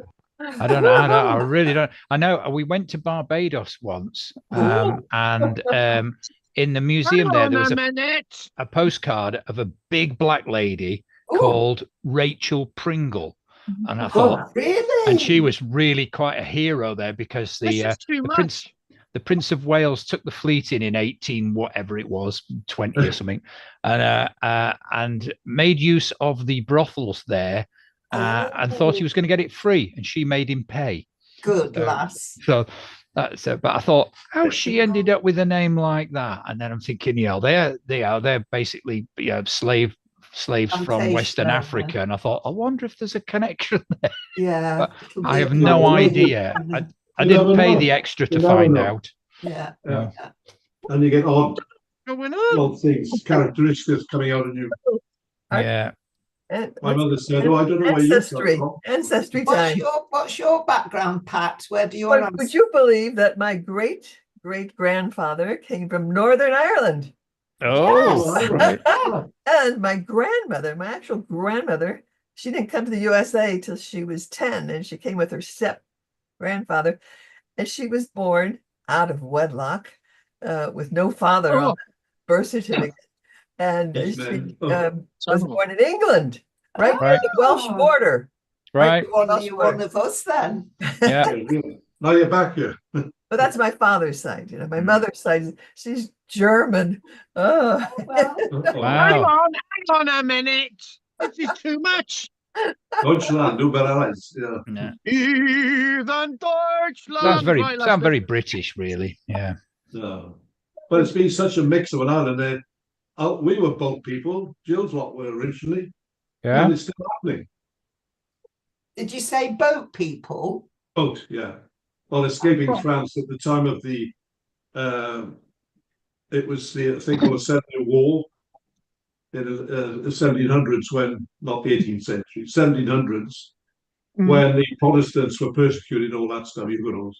Mm. So they were, right. Yeah. they were doing all sorts of bad things and all stuff. So they eventually got out as economic refugees, I think, and settled in Plymouth probably before they moved up and started again. Because if people came over, they spent all the money on the boats and ended up poor. Mm. And the local immigrants stuck together because the king invited Huguenots in because they were Protestant, but the locals didn't want them because they were taking all the jobs, and sometimes they're women. Well, that is repeating history. Yeah, it's still going on. I shouldn't be saying that. Most of us probably are boat people somewhere. Unless you're, I don't know, true north, Yeah. they've been so many years you don't know anyone. God, Andy's boat people from Nigeria. It's a long way to go, Andy. Nigerians, do you know any Nigerians? They end up in Cumbria. Flipping heck! How the hell does that work out? How did you say, Andy? What was it? The percentage? 9%. No point. It was 0.8%. I kind of sort of like, and there was something like 1.1 of something like North African as well. So I thought, oh, there's a bit of a route there. There's a big Somebody marrying somebody. It's like 97% English, Scottish, and Welsh, I think it was, but and a bit of Eastern European as well. I'm thinking, right. I was expecting, my mum's blonde and I was blonde originally with blue eyes, and I was expecting the obvious Viking thing, but didn't get any of that. So Oh, you didn't. None of No. that. Guys! If I don't bring this to order, we're not going to get anything done. Right? Well- Okay, because we got to get the latrines done next. Oh right, yeah. Back to reality. I've got written down here. Would anyone be interested in a short regular course on archaeological techniques? Techniques. Talking generally about archaeology, excavation, pottery washing, aerial photography, bondage, that type of thing. How to do Bondage. stuff. Oh. Right. Anyway, well, let me know. Right. Okay then. So we're gonna we yes, we got to crack on. So now I just the that's there. Images, images, images, images, images, images, images.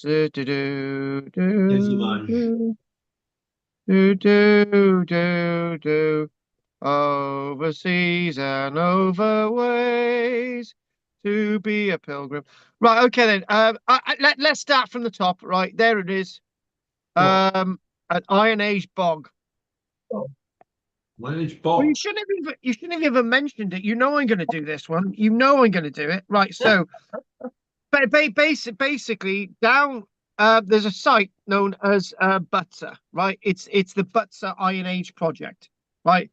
And you can get out to see the Butcher Iron Age project. And what they've done, they've built an Iron Age bog. Oh.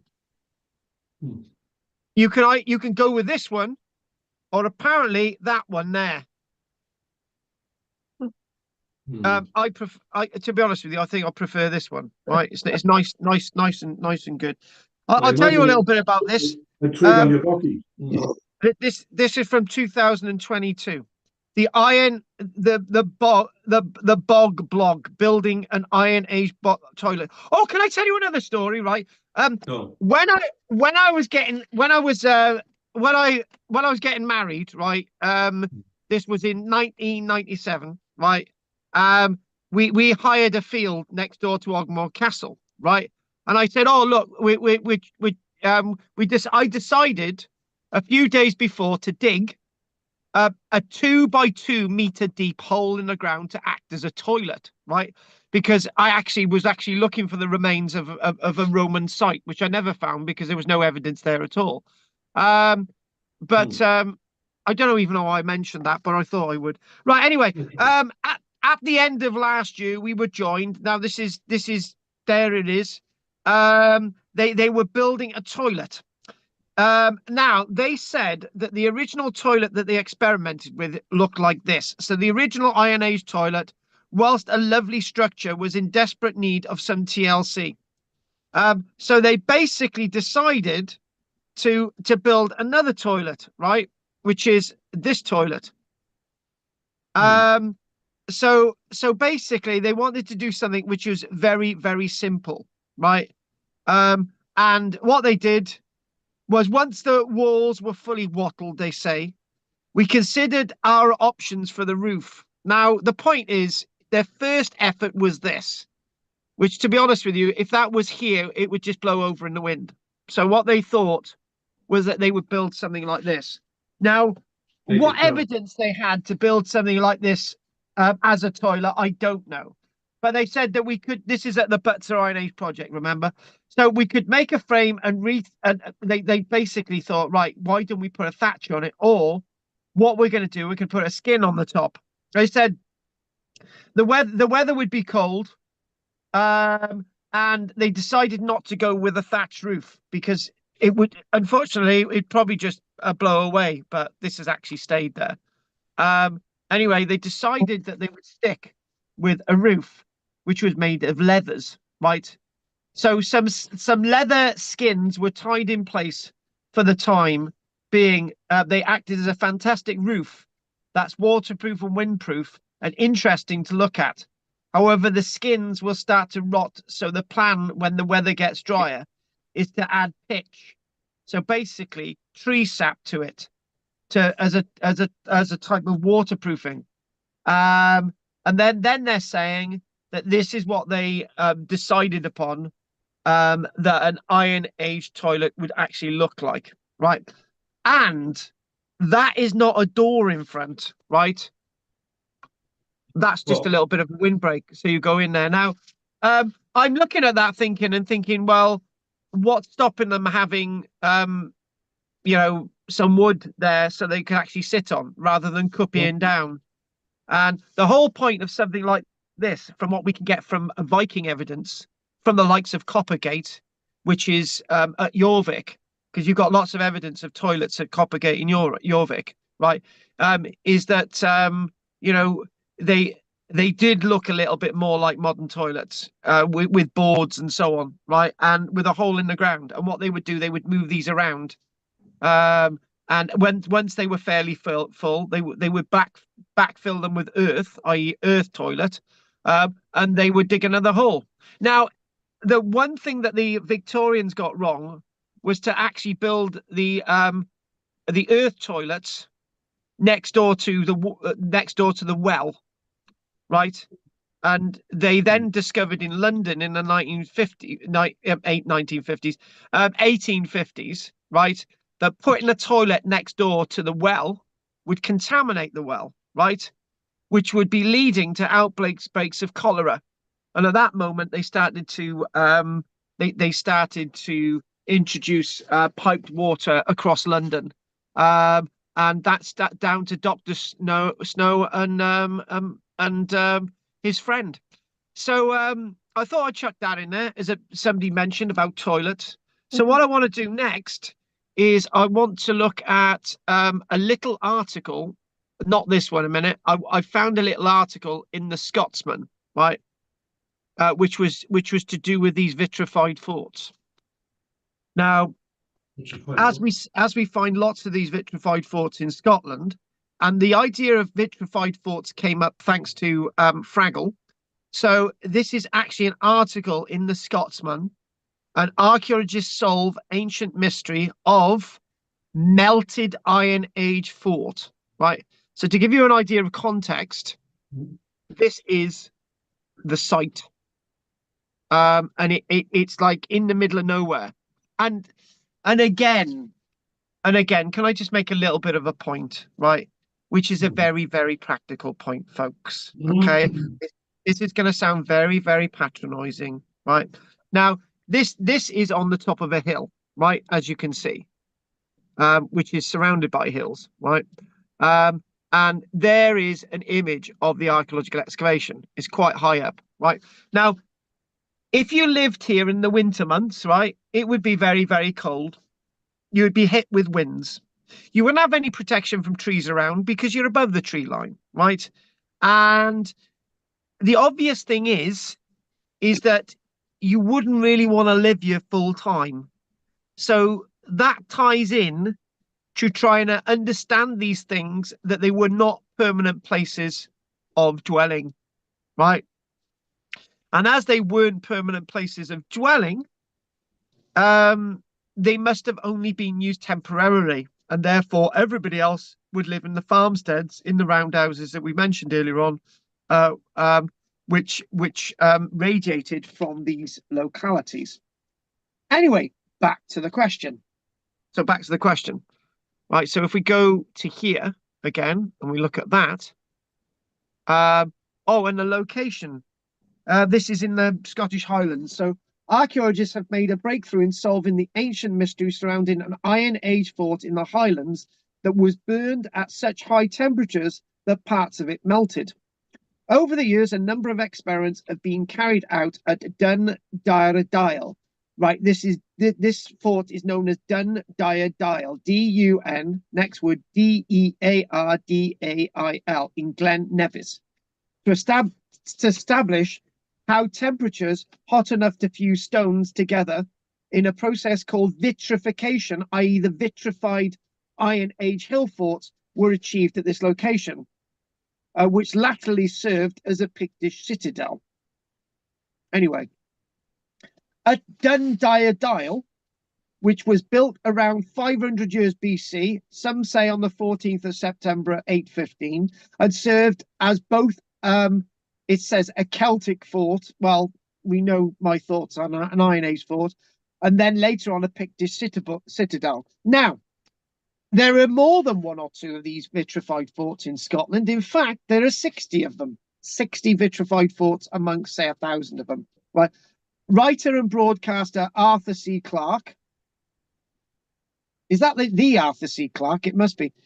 Said the country's vitrified forts were the biggest mystery he had encountered, and suggested that Stone Age people would need to be equipped with laser to achieve the results. Is that Arthur C. Clarke? Must be still alive, because isn't he? No, he died. Yeah. When? Oh, I God, don't know. early 2000s, not late 1990s. Quite a long Hang time. on a minute. Hang on a minute. This article was written in 2018. Oh, Maybe they maybe wasn't they must have good. they I brought him thought out he for a died a long cinema. time ago. He Yeah, did Oh, die a okay. long time Well, ago. There's no, Did I he? mean, he may well have said that before he died, but I Fair don't enough. think he's come back. So, Is After it looking up in the is thing. it the same as using a quote from Hitler? You know, I and can't people hear still anything think he's from alive. anyone. What? Anyway, conspiracy theorists, that's the one. Theorists sounds better. Theorists have shown an interest with claims including some sort of ancient super weapon was used to melt the stones. Oh no, I didn't want to read this. Now archaeologists from Forest Enterprise Scotland, working with Stirling University and a squad of volunteers drawn from the area, have been able to determine the source of the heat following a research project at the site. And there is the modern day archaeological excavation. There they are. They look like a bunch of thugs. It is now believed a timber superstructure supported by the ramparts was set alight, with the fire burning down on the stones and heating them up like an oven, according to Matt Ritchie. Sounds like a yeah.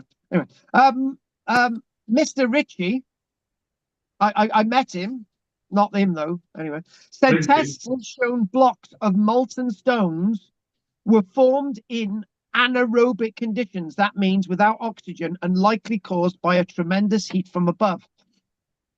He said it was possible that the burning structure may have once stored grain.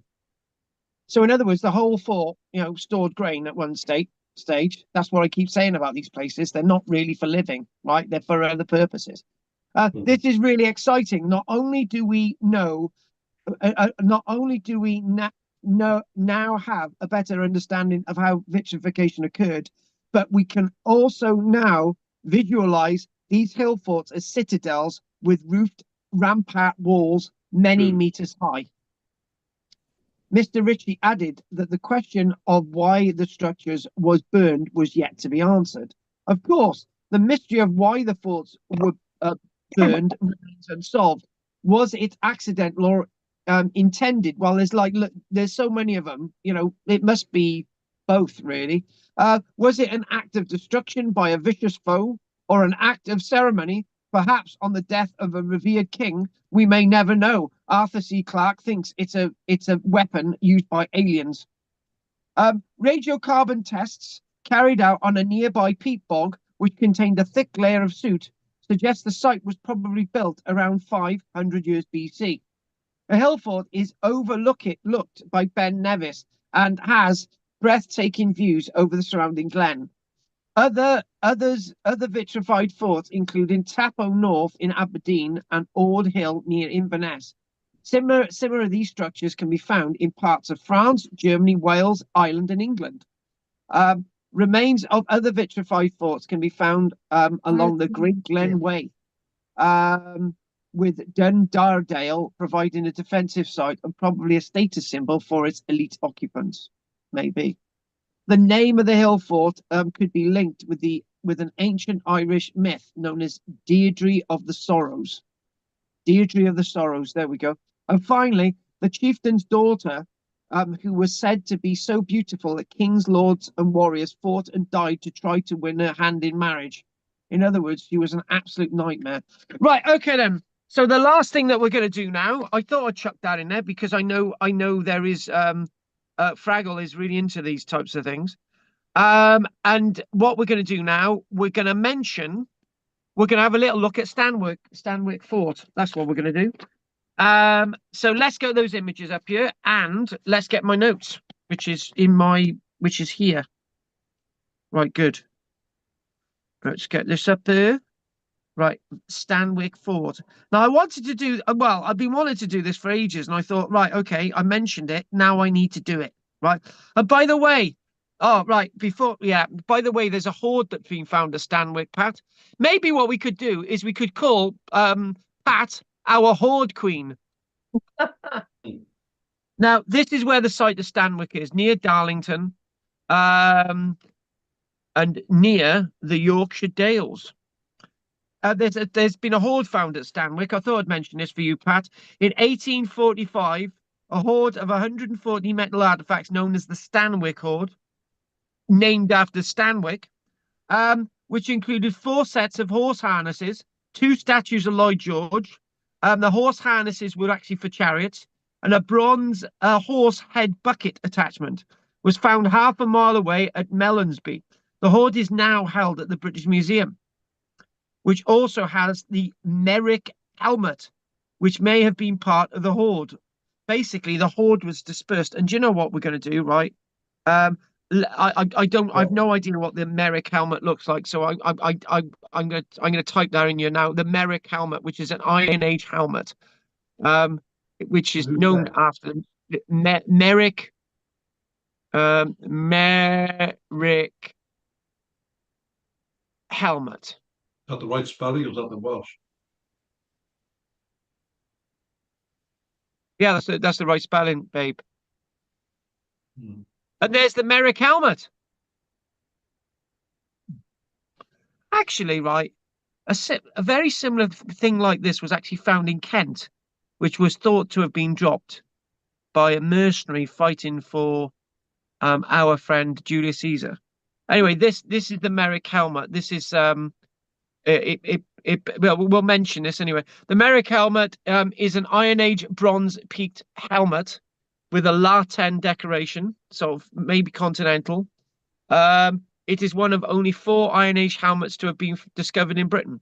And it's been conjectured that the helmet may have belonged to a British auxiliary fighting in the Roman army during the campaigns against the Brigantes, but we don't really know, do we? But there it is. Or it may be more local. I don't think we give these people the credit which they're due, really. And the other thing as well is if we go on to the Wikipedia page, there's an image of something that I wanted to show you. So if we type in that there is that. They found that. If we type on that there, which is basically this. They described this earlier on. This is meant to be part of the hoard, the Stanwick hoard, and this is a horse. Bucket attachment. So it's attached to a bucket apparently, and this was found in Stanwick. So if we go back again and we go to our images and we go there, and this site was actually excavated by Sir Mortimer. We look at that ditch there. Absolutely unbelievable that. Anyway, so let's crack on. So it's the Stanwick Iron Age fortifications, known as Stanwick Camp, is a huge, as we said, massive Iron Age hill fort, sometimes, but not always, considered as an oppidum. Now, this is a word that will come up as we move into looking at the Roman era, right? Oppidum. Basically, an oppidum is the word used for a settlement or a town-like arrangement in the Iron Age, particularly in Britain, right?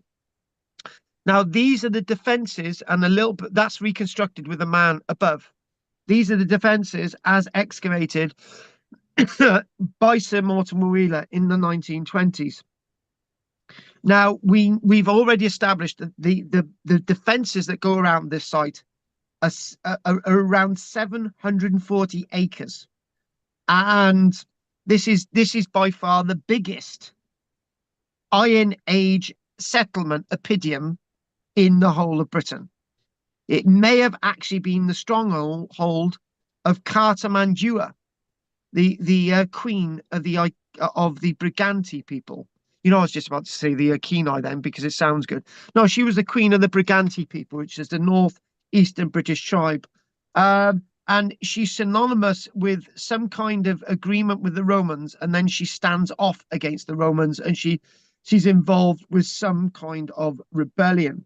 Right now, I thought I'd chuck this in here because you guys have been talking about the Vikings a lot today, right? But obviously location is in a major situation, right? And it reminds me that it's near a site known as Pierce Bridge. And we think that at Pierce Bridge, there was actually a full Roman bridge, but that's something else. And from this aerial view, you can actually see some of the ditches there, and you can actually just see the outline of the fort with that modern settlement in the middle. It's really interesting, this site. The banks and ditches, the banks themselves are at a height of up to 5 meters in height. Some of the banks, which is unbelievable. And the word Stanwick, yes, I'm going to mention it, is an Old Norse word which means Stanveges, meaning stone walls. Although it might actually mean an Anglo-Saxon meaning, because wick is actually an Anglo-Saxon word for produce or a large arrangement of something. So if you want to think about this as a large arrangement of a settlement, so this is Stanwick, right? A settlement, wick, or a stan, a settlement made of stone, stain, Stanwick. So that's where the etymology comes from, the Anglo-Saxon period. Now, this site is massively interesting when we think about the work of Sir Mortimer Wheeler. By the way, I do mention Sir Mortimer Wheeler in my live show quite a bit. So, Roger, if you come along to my live show in Chepstow, Roger, I promise you, with my fingers crossed, I won't call you out the audience. Anyway, You can Stanwick. because you know I won't stop then. I'll take over. Oh, please do, Rog. Please do. Stanwick was the site of Sir Mortimer Wheeler's. Oh, actually, I've got it wrong. No, he wasn't excavated there in the 1920s at all. Apologies for that. His last major archaeological excavation between 1951 and 1952. Sir Mortimer Wheeler argued that the vast site had been constructed in 3 separate phases. A smaller phase, which was a modest 17 acres, just a modest, nothing much. And then it expands into the AD 40s, and then going up to the period of the Romans, into the AD 50s and 60s, and all the way up to the AD 72, when the Romans have had enough, and they decide that they're gonna sort out this warlike Queen karl-james, right? She was a bit of a thing, really, karl-james. Look at that wall. There's a bit of a reconstruction of the wall, but if this is what these people were capable of, that does look like a solid wall. Now, if this went around the whole thing, this is, massive, right? So during the course of his excavations, he did actually excavate this big section, right? He excavated this, right? This is Sir Mortimer Wheeler's work. And it's basically, he excavated a 15-meter long section, right? And there was a stone wall, a vetted wall, right? And he reconstructed some of it there, 2-meter tall bit of this, right? And this is known as Wheeler's Wall. And this has been preserved by English Heritage for people to, see what this site may have actually looked like. Amongst Sir Mortimer Wheeler's most famous finds at Stanwick were an Iron Age sword, unusually still in its well-preserved ashwood scabbard, with the nearby skull of a severed head. Now, that's really interesting. Who is the severed head? Showing considerable damage from wounds inflicted by an axe or sword. These were found in an excavation of a ditch terminal, right? This is what you sometimes find. And in a ditch terminal, so that means that there's a gateway between the 2 terminals of the ditches. So these were found in ditch terminal, associated with the main northwestern gate, and Wheeler believed they may have been hanging from the gate structure as trophies or to warn the enemy. We don't really know. So this was the stronghold of karl-james, so basically Stanwick was initially the stronghold of Venutius, I should be able to say that, who had been the husband of the pro-Roman Brigantian queen of Cartamandua. After he had split with her when she had taken his charioteer and armor bearer as a lover and betrayed the rebel leader, according to this Caraticus. Wheeler argued that Stanwix was where Venutius had rallied his ancient Roman tribesmen and allies for his revolt against the Roman invaders. But that's something that we do or we don't know. And with this amazing, wonderful site, there has been other excavations since, right? And I do say just go on, have a see what you can see on the internet about this site.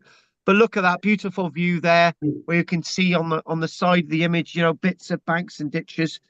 And they say that this is interesting. This will interest, I think, who mentioned this? Was it Pat? When they were excavating here, they in the 1980s, 1981, 1986, this was Durham University. They excavated an adult male burial at the rear of a rampart in the fortifications, where a horse's head had been carefully placed upon the body, which is rather interesting, don't you think? Somebody buried, and there's a horse's head being placed on top of the burial. It's said you can clearly see the banks and ditches, can't you? Because the what we've got here, we've got a bank and we've got a ditch, and there's loads of these banks, right? And it's with this that it's argued that Stanwix's huge outer circuit of ditches and banks had probably been built first. And they maintain that the banks and ditches around this site, wait for it, are a total of 6 miles, 9.7 kilometers. If you did a complete circuit, it's a complete circuit of ditches and banks. Again, I'll repeat that, of 6 miles, 9.7 kilometers. Now, the top of Maiden Castle's about I keep forgetting whether it's 1 kilometer or it's 1 mile, but that's Maiden Castle. If it turns out to be 1 mile at Maiden Castle, then therefore that this is 6 times bigger than Maiden Castle in Dorset. Six times bigger, right? So it's an enormous size. Is it to show off power, prestige, and the wealth of its owner? Or is it just a landscape that people lived? Keep it simple, folks, right? They put the banks and ditches around it to define that this is the area we live in, right? And outside that area, we don't live. We don't know. But anyway, I thought I'd put Stanwix in there to sort of give you a little bit of an idea. And I did promise that we would not go on massively long tonight, because we've done 2 hours already. And I just thought maybe I'm going to give you some homework, guys. The homework for next week is I want you to find images and tell us about toys anywhere on the planet that Iron Age people had, right?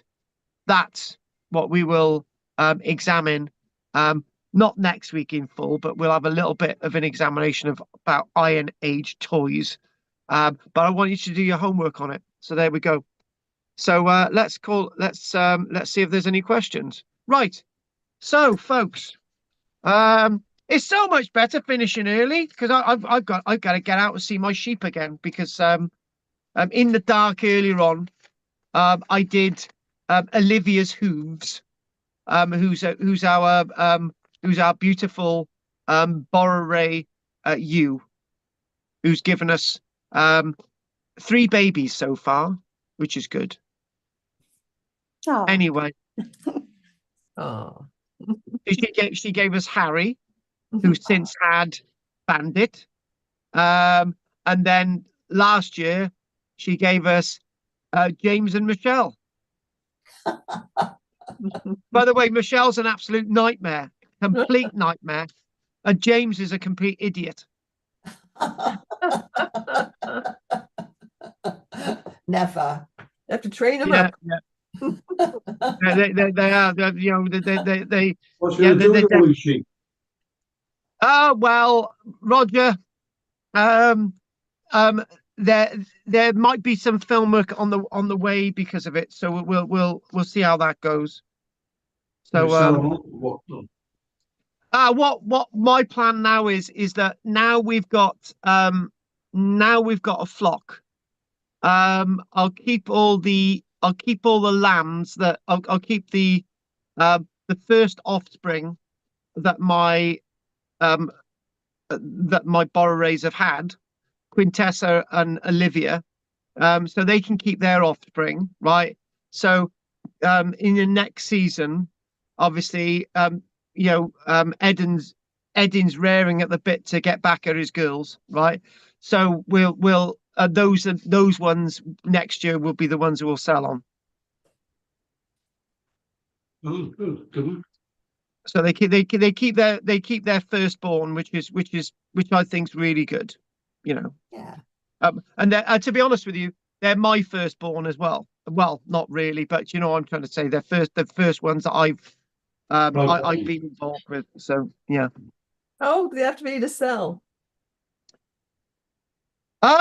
Actually, I don't think there's any rules, but I think the basic rule is that they need to be oh, I can't even say the word. Inoxulations. Oh, but I can't say. They need their jabs. They're trying to mix up inoculation with vaccination. But they're vaccinations, yeah. Inoxulations. Oh, Inoculation. inoculations. That's the one. That's They it. need to have their inoculations. Yeah. Once they've had their inoculations, obviously they're off their mother's milk, right? But they might be 6 months before they're off their mother's milk. And the problem is because they're Borrowray, they grow very, very slowly. They mature after 18 months, when normal sheep mature after probably about 9 months. They take a long time to mature. They really do. Okay. Right. Okay, is that your questions, Pat? Yep, that's it. Thank you. I'll see you next. I'll come back next Wednesday. If I know what day it is, I'll be there on Wednesday. Okay, fair enough. Well, enjoy your visit to the museum, Pat. Okay, so we're gonna we will now ask David if he's got anything he'd like to say. No, thank you. Good night, Thank all. you, David. Hi, Oh, no, David. David. Bye. No, night. David. No, Bye. David, babes. No. Right, talking about Davy, babes. Let's talk about. Thanks for that, David. Anything from you, Andy? No, the so-called burnt hill forts in Scotland always puzzle me, because there's if it was an accident, you'd find some in England like that as well, and there aren't any. It's just in Scotland, as far as I know. I've never come across any burning. It's ritual. Yeah, it's ritual. It has to be something, doesn't it? You know, and that intense heat. How on earth did they manage to get it so hot? I don't believe the No, I don't. Arthur C. Clarke theory. But no. Well, he said he didn't know. I've got the book upstairs somewhere. Right. He had a TV show, didn't he, in the 1980s? Yeah. Yes. Oh, wow. He's normally a bit more careful about saying things like that, isn't he? Mm. Can we find out when Arthur C. Clarke actually died? Sure. Potentially. Hang on. 10 years ago, at least, mustn't it? Yeah, I thought it was a long time ago. Didn't he live in Sri Lanka? Yeah. Yeah. Yes. What? Is my phone in there? He lived in Sri Lanka. Yeah. Oh my God, that's a bit weird. Okay, who else have we got now? Oh God. Who else now? We've asked Andy. Oh, Judith, anything from you? Yeah. I don't believe that somebody just set a fire I don't know. Has anybody replicated it? It's there. Oh, it's there. Sorry, I'm looking for my phone so I can Google what year he died. I can tell you the Arthur C. Clarke thing while you're sorting your phone out, Judith. Oh, 19th of March 2008. Ah, Yeah. yeah. Yeah. That's it. Was that aliens? Yes, he was hit by a UFO. I liked his books. He was really Yeah. good. Chariots of the Fire. Oh, that's Von Daniken. Oh, never Yes. mind. No, it was It's the same- Mysterious it's the same World. He had a difference. TV show. Yeah. Chariots of the Gods, man. No. Yeah, Oh, that was Eric Von fine. Daniken. I've got it in Arthur C. school. Clarke did do the Crystal Skulls. No, Yes, he was more sensible. All right, okay. I'm not going to be able to find it now. Oh. It's there somewhere. It's all dodgy book you got, love. Yeah. And I was doing that. Oh, look, a whole shelf of King Arthur. Who'd have thought?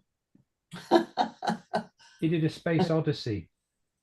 What's that going to do with King Arthur, you silly woman? I'm looking at me books and I've got a whole shelf of. Right, look, okay, right, I okay, can't right. find it. I can't find it. Oh, look, just week. shut up a minute. Go and look for your bloody books while let's not talk, right? Right, so we done Andy, we done Pat, we're still doing Judith, right, Margaret? You can move on, yeah. You'll be really pleased to know that in your library, Carl, there's there's a book all about Stanwick, and the Brigantes. And Oh, it said- wow. do you remember you showed us a map of all the tribes in Britain, including Ireland? Yes. And it showed us a part of Ireland called, and a tribe there was also called the Brigantes. Right. And the reason being, according to this book, there were a few rebel Brigantians who took to the hills. This is all written by Tacitus. And a lot of them took to the hills because they heard that the 9th Legion was going to be settling in that area. So they fled to the hills, and some of them fled over to Ireland, where they set up another Brigantian group over there. So that's why. Ooh. Very, very odd. Oh, there's two of you now. Is it? Yeah. What? Why is it Yeah. odd? There's a Stanwick just outside Carlisle as well. Yeah. I just wanted to move over.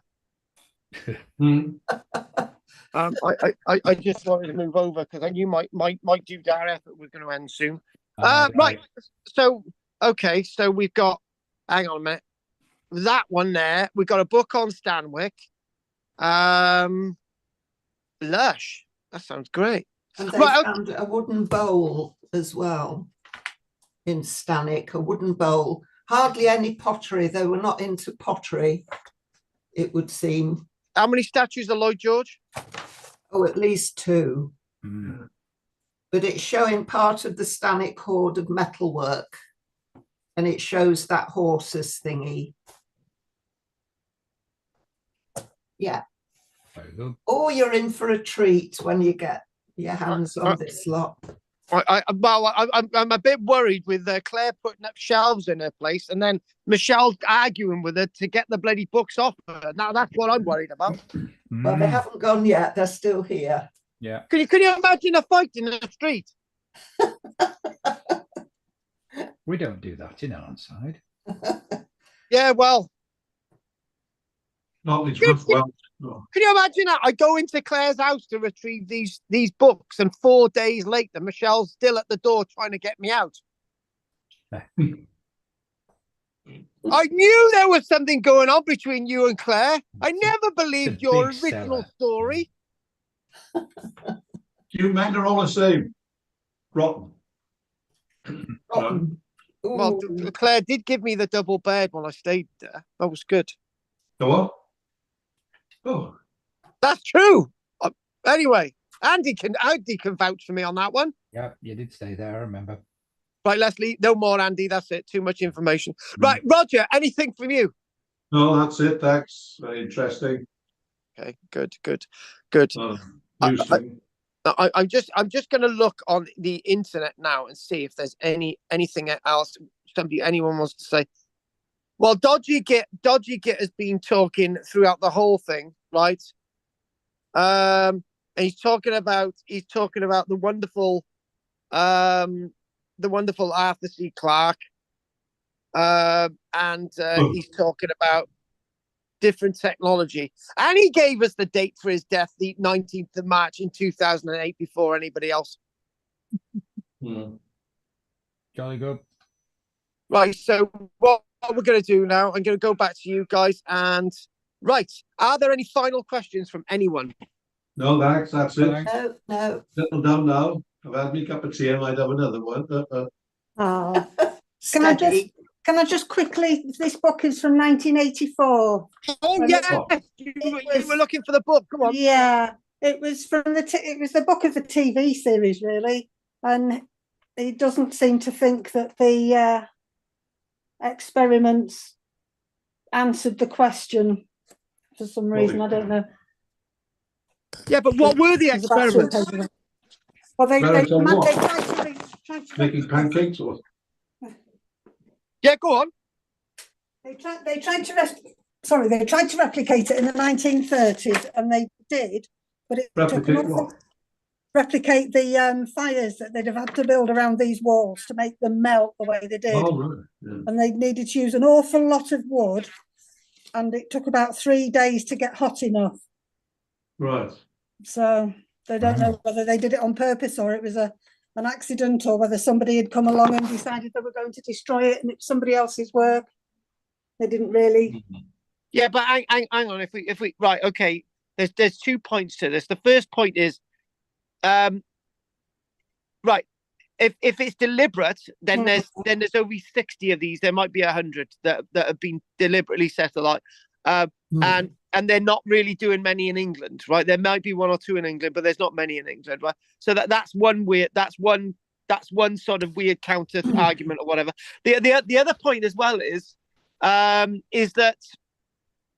that you know, they would have had the time and technology to do this, I'm sure, and obviously it goes into thinking that maybe the reason is that they want these structures to be more solid and long lasting.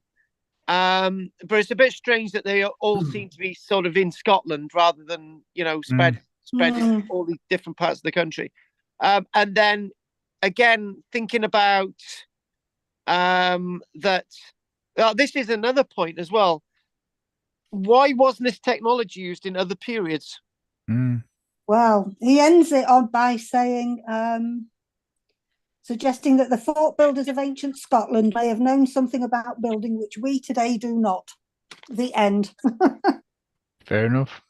Yeah, but then again, he doesn't answer that either. Do we have any carbon dating or anything for those fires?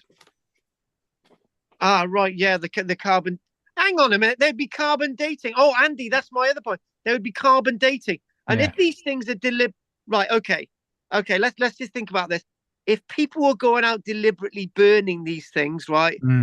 Why don't we find all the other 940 burnt in exactly the same way, right? And if it is done in a deliberate way, then it would destroy the rest of the site, right? And where is the other evidence and the artifacts that have been destroyed in this way, right? And if they're deliberately doing this, then they've got to hang around for days for this to happen. Yeah. So it was a comet then. Yeah, it was a comet. Yeah.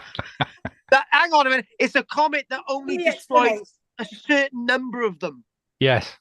Strategic comets. Yeah. Very odd. Yeah, you've got to be odd to do these classes. Maybe it was the other Brigantes come back over and were annoyed with them. Yeah. I'm just reading that. Well, that's Stanix, wasn't it? Yeah. That in nuclear waste, that vitrification is the process that turns liquid radioactive waste into solid glass, which is then stored and disposed of. Hang on a minute. Say that again. And again, Says I just put in vitrification, and it came in up as vitrification of nuclear waste. It's a process that turns liquid radioactive waste into a solid glass, still which radioactive. is stored and disposed of. Like pop bottles or something. It's used for Self-gassing managing pop high-level bottles. nuclear waste. Tell you the process. There you go. The many uses of vitrification. Is it still radioactive? I suppose it must be. I'm sure it must be. Well, Yeah. it just says it's to manage high-level nuclear waste. It's a key technology. Oh, no, never heard of that. I've never heard of that. Well, I've heard something very similar. Actually, I read it today, funnily enough, about it claimed, and I haven't been able to check this, but Bristol University and the nuclear fuel people have actually managed to encase nuclear fuel waste in a diamond casing, which is like glass. So they've done it because it's a manufactured diamond, creating a battery which has sort of like 5,500 year shelf life. What? Yeah, well, because it's the half-life of the radiation. So if they can keep that energy going for that period of time, then it's a very expensive battery, though. Yeah, but it lasts a long time. And if you put it in your mouth, you might end up with something terrible. Yeah, you're not meant to eat it. It was quite big. Yeah, exactly. It still contains about 10% of radioactivity. Yeah. Yeah. Fair enough. On that note, Pat looks absolutely exhausted. She's got to go to the Commander Museum tomorrow. Yeah. So, anyone want to say anything quickly before we go to bed? No, good to see you, Pat. Hopefully you'll get the days mixed up next week too. Have fun. Anyway, I'm gonna say good night to everybody. Thanks for joining me. Don't forget to get the monies over, and I'm gonna say good night. Don't forget, Andy. Anyway, bye night, Roger. Thanks. Thanks, Carl. Bye, everyone. Bye. Night. Night.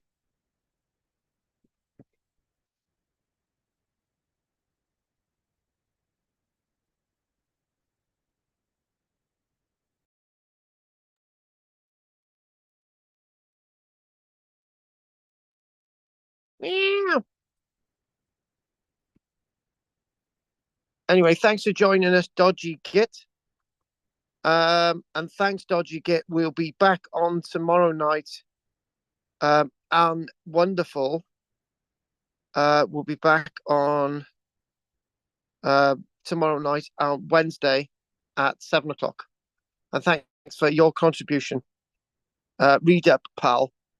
Carl, read up, pal. Yeah, exactly. That's what you've got to do. Read up, pal. That's what my mum used to say. Don't you talk to me like that, pal. Anyway, I'm gonna call it a night, and thanks very much. I'm gonna look in the chat box. Nothing in chat box. 1, 2, 3, 4, 5. Don't forget to like and subscribe. Thanks for everybody's support. Nostalgie, diolch yn fawr i chi. No.